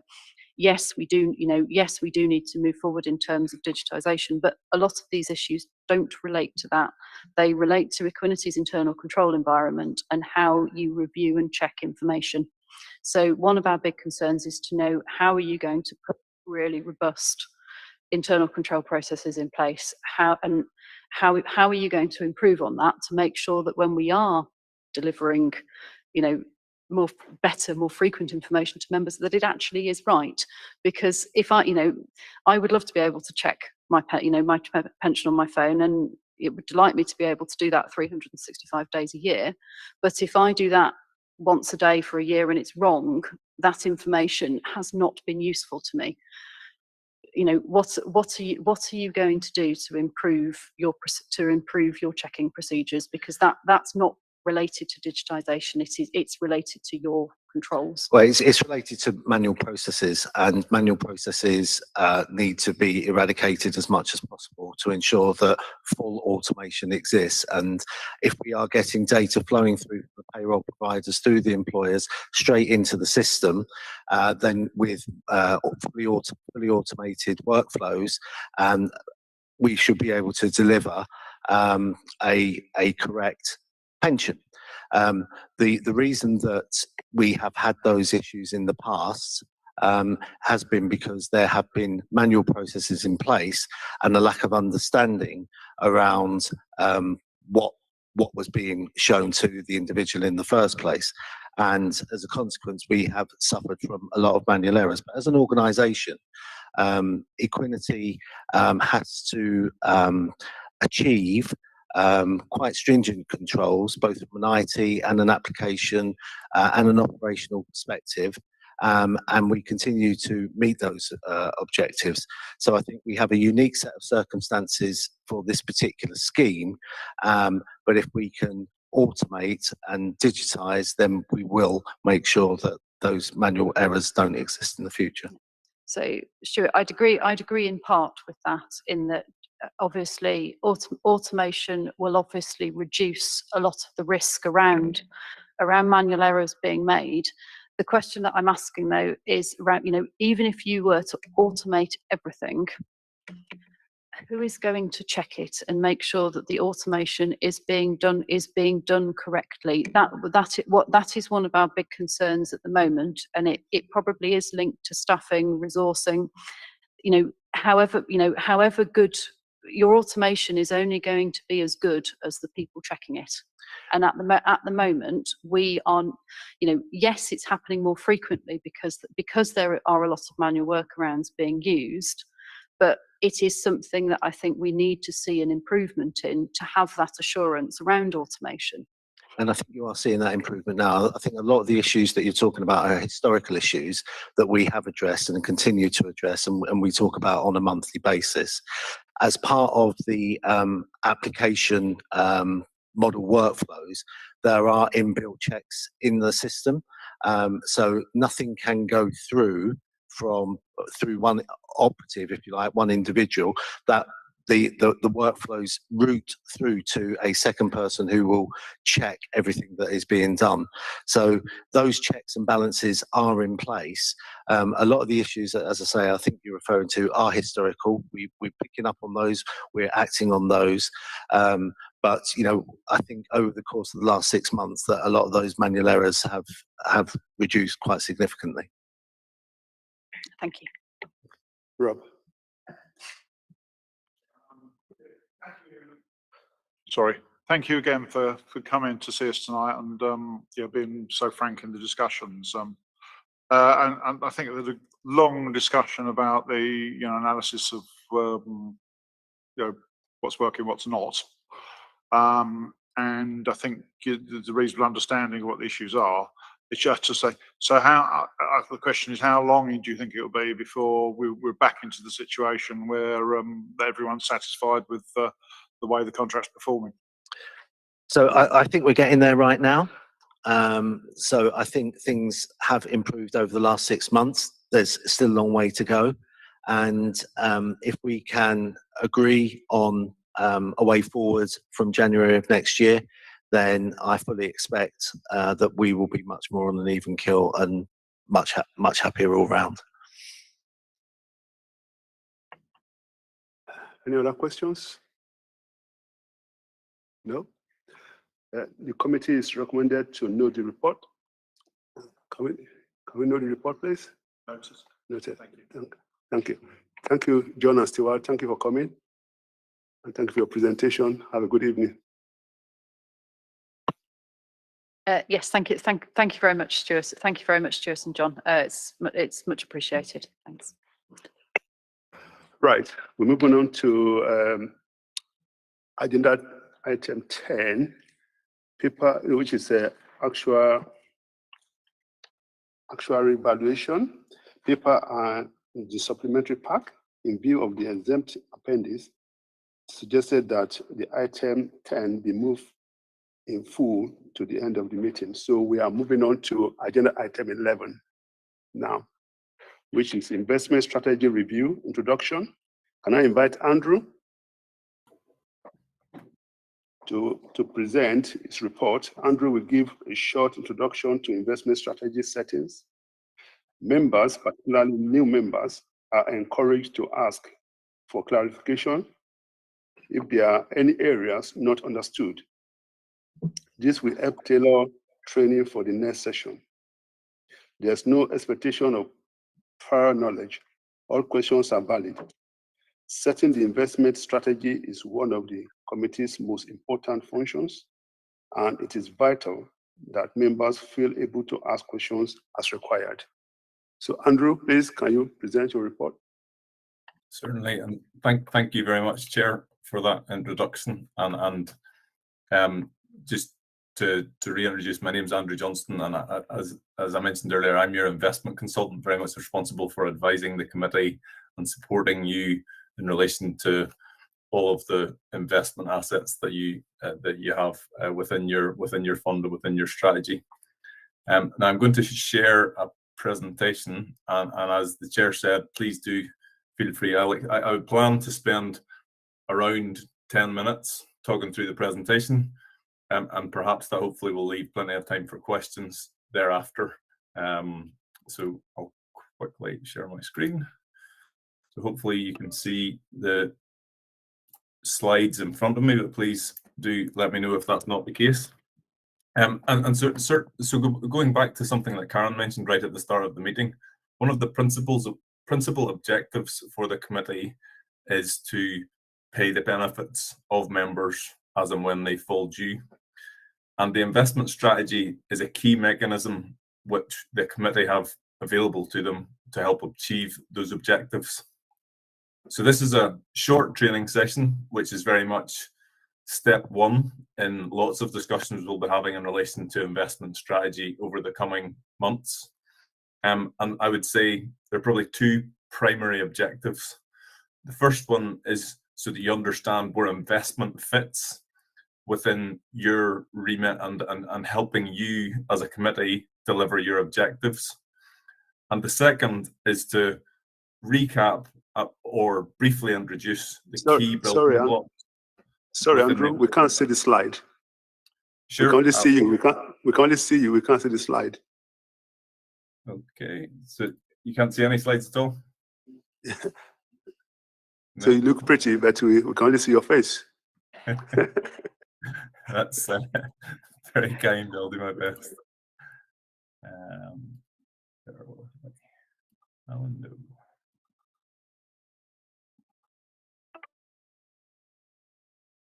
It's saying, oh, there's an error.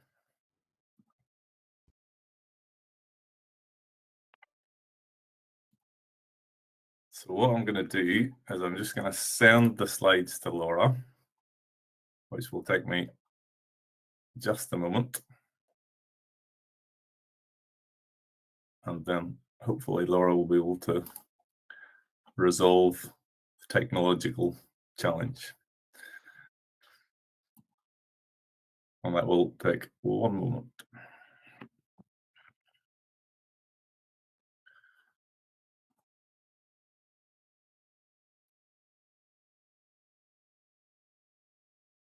So those are on their way now. And what I'll do is I'll continue talking and hopefully it will all make sense and be clear. And in a moment, Laura will be able to share the slides.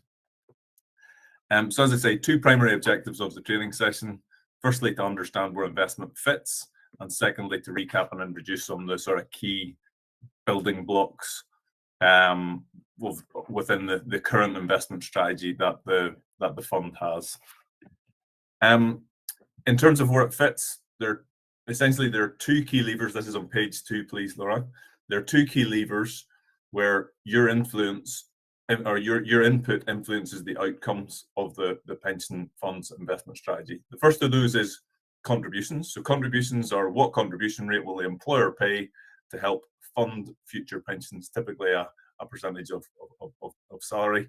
And later tonight, Laura is going to provide some advice in relation to the contribution considerations which are relevant for the committee. So that we'll come to that later on this evening. And the second key lever that you can influence is investment strategy. So what combination and mix of asset classes and mandates should you invest in order to support achieving those objectives? And the second of those is very much the priority and the objective for the discussion this evening, the training session this evening. And I should just reinforce, this is very much almost step one in your education in relation to investment strategy, and we will be revisiting as a committee investment strategy incrementally over the coming meetings with a workshop planned for the summer months. So if you could move down one page, please, Laura. And now this illustrates the job that you have as a committee. In the middle, you've got your assets of the pension fund. Ultimately, these assets are there to pay the items on the right. So your benefit payments and to cover expenses. Both of those will reduce the size of the asset pot that you've got. And the benefit payments and expenses are impacted by things like inflation, salary increases, how long members live, whether members transfer in and out of the pension scheme. So to an extent, those are areas of which as a committee, you've got less of an influence over. So those on the right-hand side, you've got less control over. As we mentioned a moment ago, there's two key levers that you've got that you can influence are contributions and investment return. And the investment return component is really how much risk would you like to take within your investment strategy and what return would you like to take to achieve that? And as we say, two key areas where you've got more control over as a committee in terms of the influence that you can have, and the focus for this training session is on the investment component. And on page 4, really, this is really just a very important consideration when it comes to thinking about the mindset of investment for an LGPS pension scheme. And essentially, the mindset has to be very much long-term. So the graph on the left-hand side shows two different shaded areas. Essentially, the grey area represents almost liabilities of the pension scheme, so pensions and deferred pensions that have already been accrued, that have already been committed to, if you like, and that you will have to pay. And the ones on the red are represent things like new entrants, new active members, new employees that aren't part of the pension scheme at the moment, but are expected, based on the flexibility of the pension scheme, to come through in the future. So whereas you may be exposed to have conversations around, let's say, private sector pension schemes, where very much the culture is to be closing down those pension schemes and to be ending the commitment to final salary pension schemes. In the LGPS, that is not the case. And as a result of that, this red line that's upward sloping makes the investment mindset for LGPS to be very much one of a long-term perspective.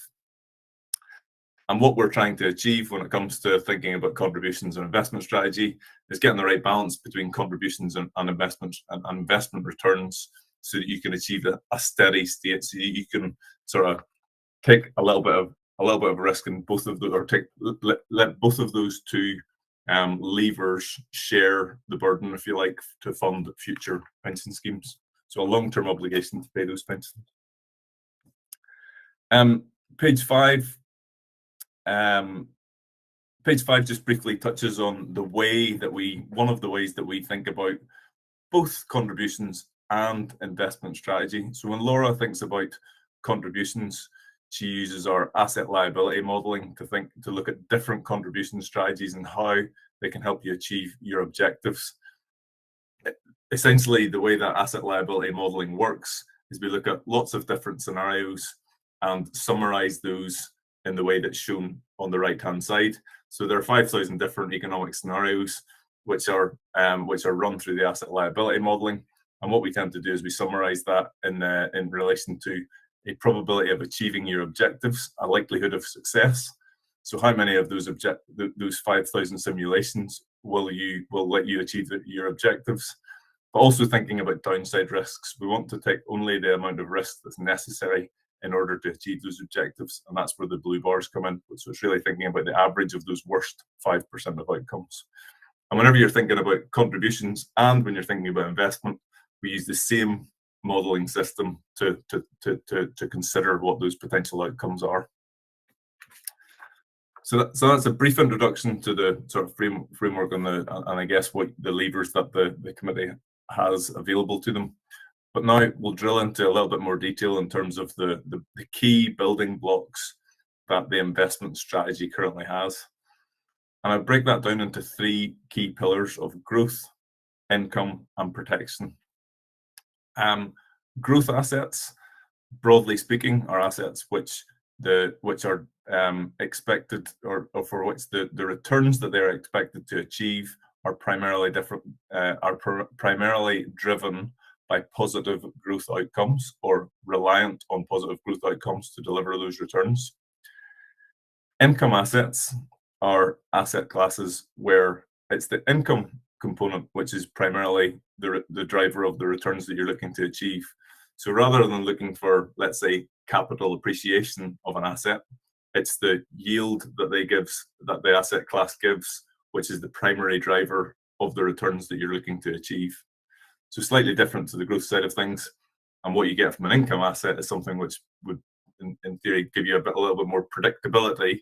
And as long as it delivers that income and doesn't default, then it's achieved the objective within which you've sought to invest in it. And the third building block within your investment strategy is protection-oriented assets. Protection-oriented assets are essentially those which are much lower risk and are expected to deliver attributes and returns which are aligned with your, I guess, the liabilities and the pension obligations that you've got to pay. So things like they might be linked to inflation. So if inflation goes up, the value of those assets would go up, and therefore you've got a bit of protection against movements in inflation that would be inherent and represented within your investment strategy or your investment assets. And essentially, those are the three key building blocks of asset classes in very general terms. And what you'll look to do is have an allocation to each of these, which will vary at different points in your journey. And if we could move to the next page, please, Laura. Just to extend on that a little bit more, the type of asset classes that you might see in a growth portfolio would be things like equities, private equities, or diversified growth funds. This is in generic terms at this stage. I'll come back in a moment to the specific asset classes that the fund holds at the moment. So as I say, private equities, public equities, diversified growth funds, all reliant on growth, positive growth outcomes to achieve the returns that you might expect from them. More income-focused assets, things like infrastructure or private lending, which are relevant to your current strategy. So whenever you invest in infrastructure, you expect to get quite a lot of that return from the income that you're going to get from that asset class. Similarly, private lending, essentially you want to invest, let's say £100 million, receive, let's say, a 5% income from it on an annual basis, and at the end of the investment, get back that £100 million capital that you've put in. So it's very much focused on income as the primary driver of returns. And protection-oriented assets would be very much more of the, let's say, government bonds, so gilts and index-linked gilts, and also perhaps even some of the higher quality investment-grade corporate bonds. The wagon wheel on the right-hand side represents your current strategy, which is actually shown in more detail and granularity on page 8.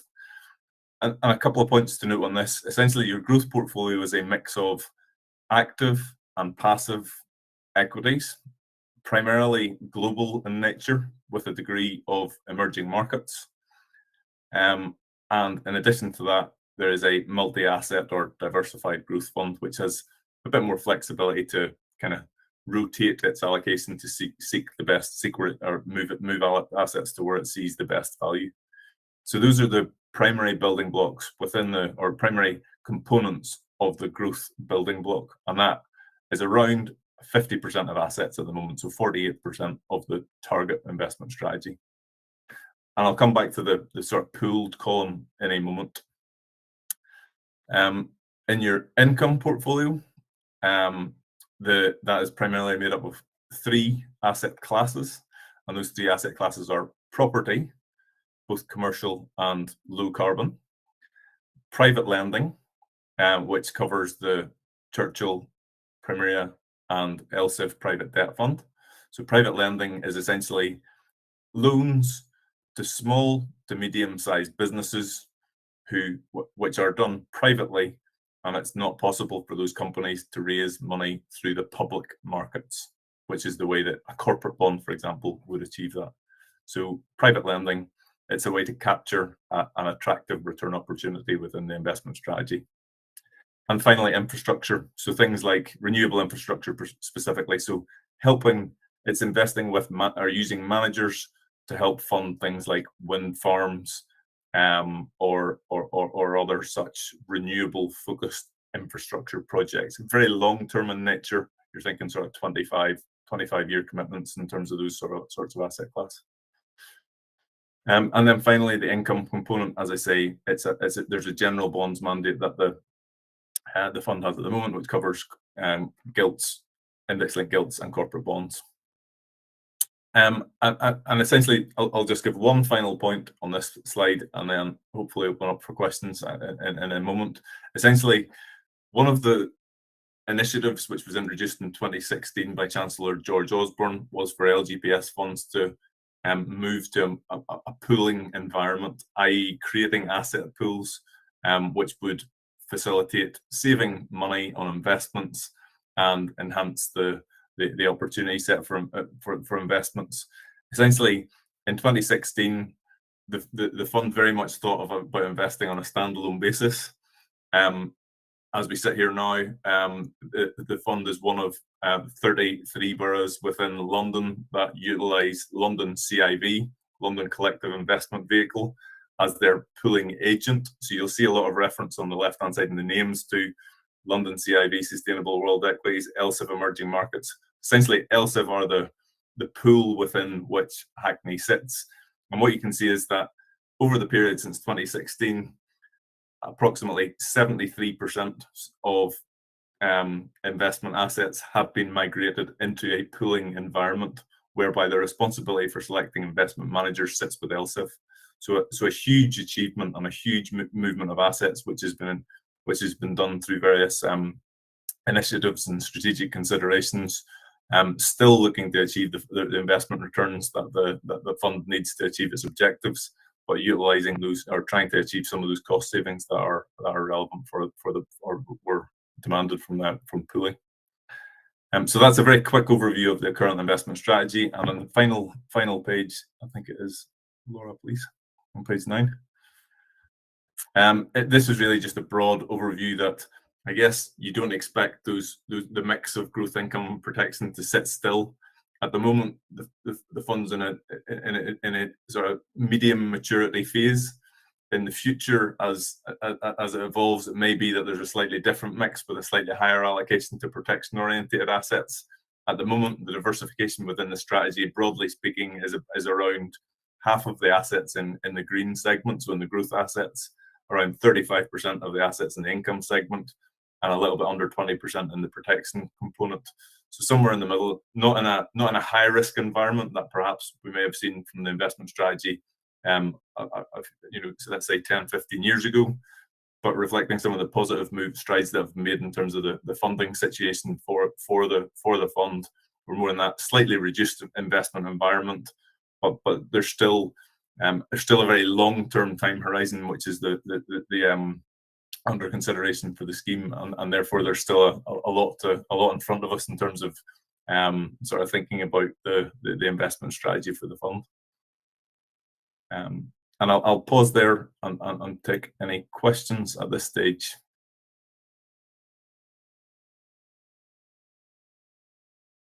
Any questions for Andrew? Any questions? No.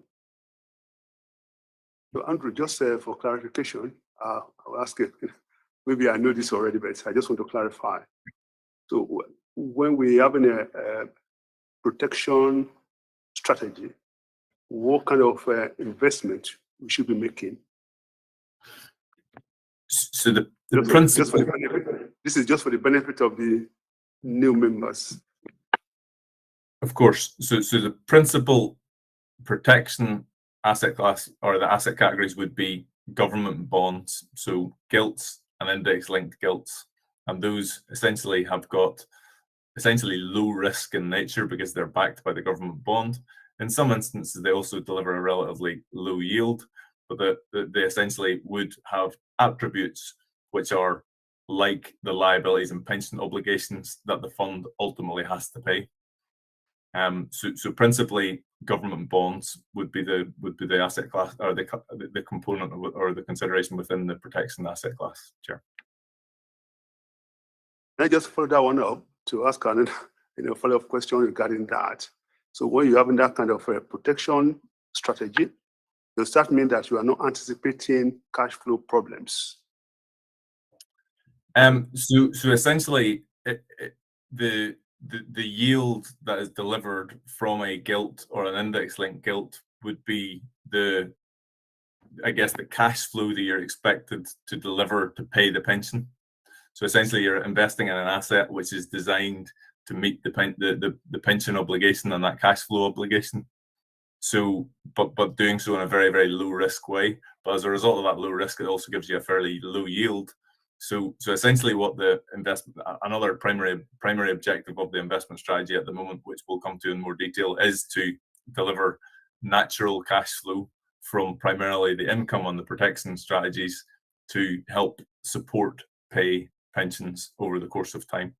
But ultimately, the protection asset class, yes, it would deliver yield to help pay pensions, but at the moment that's probably not quite sufficient. So we need to take a little bit more risk within both the growth and the income side of things. Councillor Chapman. Thank you, Chair.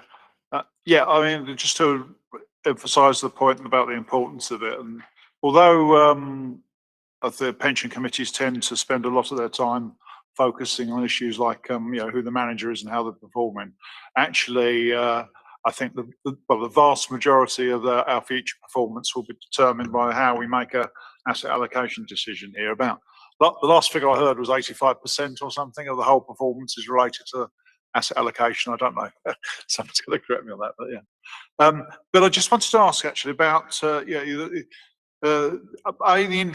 interests of the committee and the pressure that's being put on us by government into sort of local, and I say active investment, but I don't mean that in the technical, the technical term perhaps of active investments, and how that might feature in our future strategy.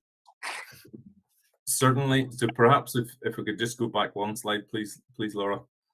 So leveling up is an anticipated, as we mentioned earlier, is an anticipated initiative which will be set of LGPS pension funds centrally by the government, and it's expected to come through in the autumn to be a requirement for LGPS pension schemes to invest in the levelling up agenda. The specific details of that are TBC, but it's anticipated that around 5% of assets should be in let's say local or UK oriented investments. At this stage, that the expectation is that will be, you can look through the current assets to actually achieve that 5%. So for example, if in the LSIB Renewables Infrastructure Fund there's a wind farm in a part of Scotland, England, Wales, i.e. the UK or Northern Ireland and the UK, basically, that would count towards that levelling up. That's what we expect. But so there will be a necessity to look through what we've currently got. In addition to that, Councillor Chapman, there is this opportunities pot, which is just above the total income line, just above the yellow line, which is 0 to 5%. At the moment, the current investment strategy has got flexibility to explore those local investment opportunities, and those could be anything from something in Hackney to something in Orkney, if you like. I think that as we move through the gears in terms of the investment strategy review this time round, I think there will be a requirement to seek those opportunities either individually as a pension fund, collectively within the London CIV, or even more broadly within the LGPS. And there are lots of initiatives that will be available to think about how investments can be achieved. But I would expect Councillor Chapman to be making a more firm commitment to that kind of opportunities pot allocation as we move through the investment strategy, based on the anticipated government requirement to be more committal, if you like, with that in that regard. Sure. Well, any other questions? Yes, just to come back on that. Thank you very much, Andrew. But I'd just like to thank you for that answer and just point out or suggest that's likely to be a very important area for committee consideration in this round on the investment strategy.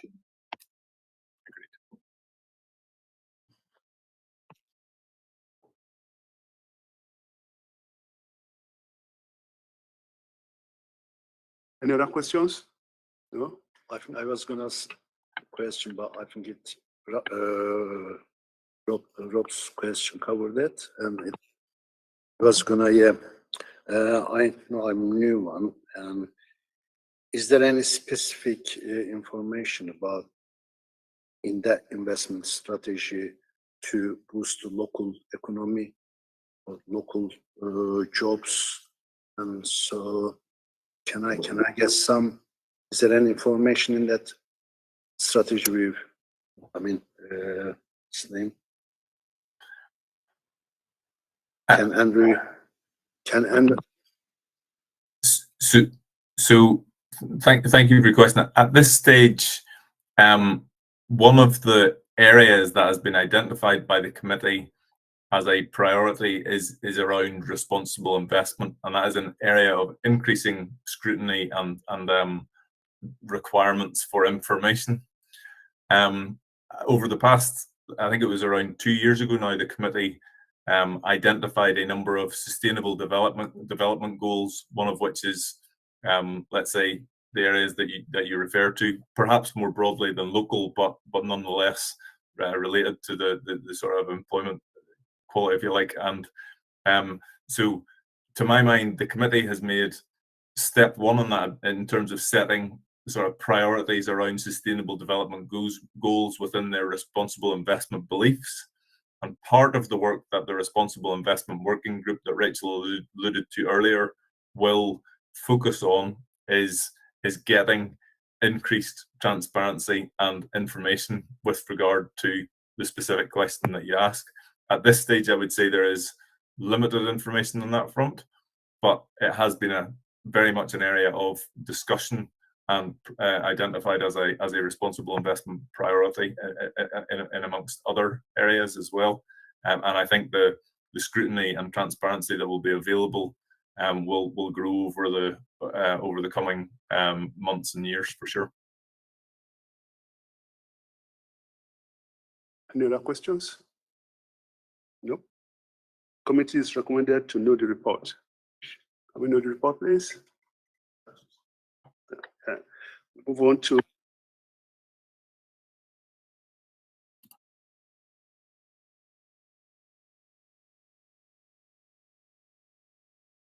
Yes, thank you, Chair. I'm probably going to keep this quite brief. Just first of all, to explain, particularly for the new members, the breaches procedure is something that's driven by the pensions regulator and overriding legislation within the Pensions Act. And there's a requirement where the law has been broken, i.e. the law has been breached, and it could have material significance to the pensions regulator to report that to the pensions regulator. And one of the examples that you heard earlier was when the annual benefit statements were not issued to scheme members by the legal deadline of the 31st of August, because that in the past that has been quite a bit after the 31st of August, or it relates to a large proportion of scheme members, then those have actually been considered material breaches and they've been reported to the pensions regulator. Actually, reporting things to the pensions regulator is relatively rare, but we do quite commonly have breaches of the law just by the nature of the scheme and the complexity of the scheme. There's a lot of legal deadlines about you must get notifications of benefits out in certain times, the quality of the data that you hold. So every pension scheme in the UK and every LGPS fund will have an ongoing trail of breaches, but they tend to be less significant. So therefore, the procedure that's in front of you for approval today is not only about identifying and deciding when you report breaches to the regulator, it's also about identifying and recording the breaches that are not reported so that we have a process in place so that we can monitor those and ensure that we minimise the risk of them happening again. So the breaches procedure was put in place a number of years ago, and we're suggesting some amendments. All the amendments are highlighted in yellow for ease, and you'll actually see the majority of them is more just about the way the procedure is actually presented to try and make it a little bit more straightforward for the reader. The final point, and I am happy to answer any questions on it specifically, albeit my laptop has run out of gas now, so I'll be taking a paper copy from someone. But the final point I would highlight to you is under the Pensions Act, you actually all have a personal responsibility that if any of you think there is a material breach, so one of the breaches that could be considered materially significant to the pensions regulator, then it's a personal responsibility on you to report that. However, this breaches procedure is there to assist you in actually coming to that conclusion. And I would say 99.999% of cases, you will find it will have actually already been reported by the officers of the fund or one of the advisors of the fund. So I wouldn't think that personally you would actually have to report a case. But if you do have any concerns about cases, you do have a personal responsibility, and the procedure highlights how you get in touch with Rachel, find out a bit more about that potential breach, and then if need be, it can be reported, unless of course Rachel is causing the breach, in which case do not go to Rachel. Obviously, I hope that I do try to make sure this is not the case. So that's just more of a bit of an overview for everyone about the purpose of the breaches procedure, and we're asking the committee to agree the amendments that are highlighted in yellow in the appendix, and I'm happy to take any questions, Chair. Thank you for the report. Any questions? No? Right. The committee is recommended to approve the updated reporting breaches policy. Can we approve it, please? Agreed. Thank you. Thank you, Karen.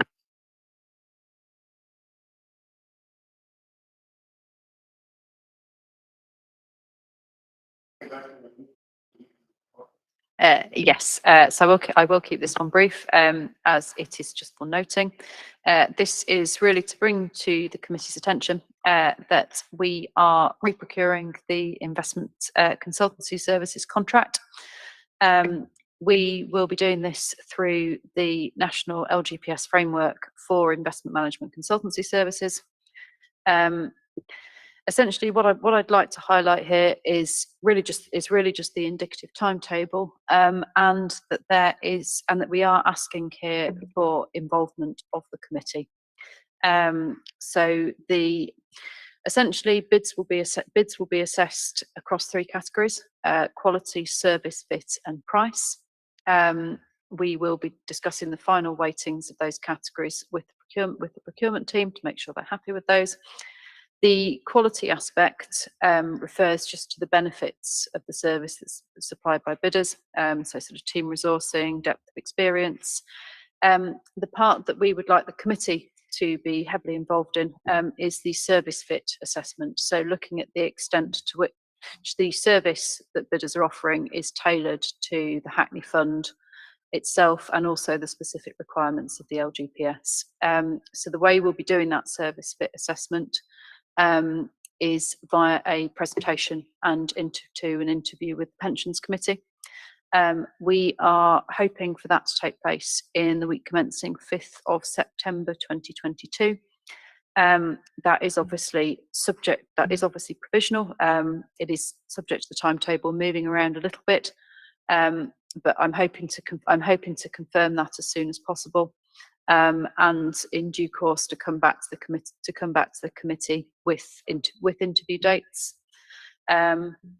Essentially, it's a part of the process that we really hope the committee can commit to getting involved in. And I really wanted to use the report to bring that date to your attention, and to note that hopefully you'll be receiving further details on it in the not too distant future. Thank you. Any questions on that? Yes, Councillor Chapman. Thank you. It's not actually on this report, but I did notice in the presentation earlier that the Equinity contract expires on the December 2022. And in view of the discussions earlier, I just wondered what our plans for that were. So Equinity have submitted a renewal proposal under the contract. We are technically able to consider another 3 years. Equinity have submitted an initial proposal. We are meeting with the council's procurement team next week to go through that in a bit of detail, and to explore what our options are around that. Essentially, third party administration for the LGPS is a bit of an unusual market. So what we want to do is talk it through with procurement, get their view on it, and understand essentially what we can and cannot do, and then we will come back to the committee with a way forward. So if that comes back to the September committee, does that then give us enough time to, take whatever action we decide is required at that point? Because that doesn't leave long until November, December, does it? That is part of the discussion that we will be having with procurement and with Equinity themselves. So we will bring further information back on it as soon as we can. Any other questions? No. The committee is recommended to know the report. Thank you.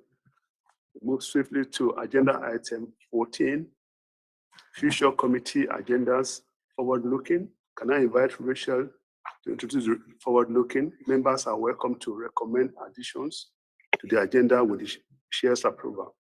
Rachel.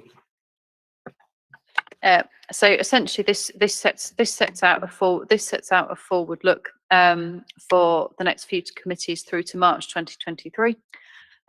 Obviously, the closer we get, the closer committee dates, such as the 29th of September, are likely to be the more accurate part of the forward look. Things do shift a little bit over time. So essentially, we will bring this to the committee on a rolling basis. So as we hit committee on the 29th of September, we will then look to add June 2023. As I said before, these are provisional agendas. They're subject to change, but hopefully they give the committee a bit of a view of what's coming through on the fund's business plan, and the type of issues that we're likely to be considering over the next few months. As I said, the agenda for the 29th of September is quite a lot more detailed than, say, March 2023. And we do refine them as we get closer to the date. Thank you. Any comment or anything? No? No action is required here. So we are moving swiftly to agenda item 15. Any other business? I've got one. Yeah, my other business is about the training on the 29th. So most of the members, they'll be on the Health Enactment Committee. They might not be able to attend if it's in the evening. That's to Karen. Yes, I'm saying that you said there will be a training for the new members on the 29th of June. Is that correct? Yes. Please put that on. Because your knowledge and skills policy requires ongoing training, the way the training is actually being positioned, it would also work for existing members as a refresher. So there's the two dates, there's the 29th of June and the other date, which, that's it, yes, So that would be effectively two full days for all committee members. If they can make it, that would help deliver the requirements of the policy. Problem with the 29th, because most of the members, they are in, they are on a Health Enactment. All right. And then we're having a meeting that evening, and there's a training as well for members that evening. So people might not be able to attend the evening training that we're proposing. Sorry, this is daytime training. That of the 29th, right? It starts at 9:30 in the morning, and I think it would finish probably about 4 o'clock. Okay, that's fine. That's okay? Okay, that's fine. So I'm just pointing it out that, if it's in the evening. It's going to be a long day for you. That's if it's in the evening, so people will not be able to attend. Yeah. Yes. Right. So both days are daytime training. That one. Yeah. All right. Thank you. Anybody else? Any other business from anybody? No? Okay. Thank you, Chair. We move to agenda item 16, exclusion of the press and public. Exempt item 6, exempt appendix 1, 10, exempt appendix 1 and 17. Exclusion of the public and press. Note from the Director of Legal and Governance Services. Item 16 allows for the consideration of exempt information. Proposed resolution that the press and the public be excluded from the proceedings of the committee during consideration of exempt items 6, 10, and 17 of the agenda on the ground that it is likely, in the view of the nature of the business to be transacted, there were members of the public to be present.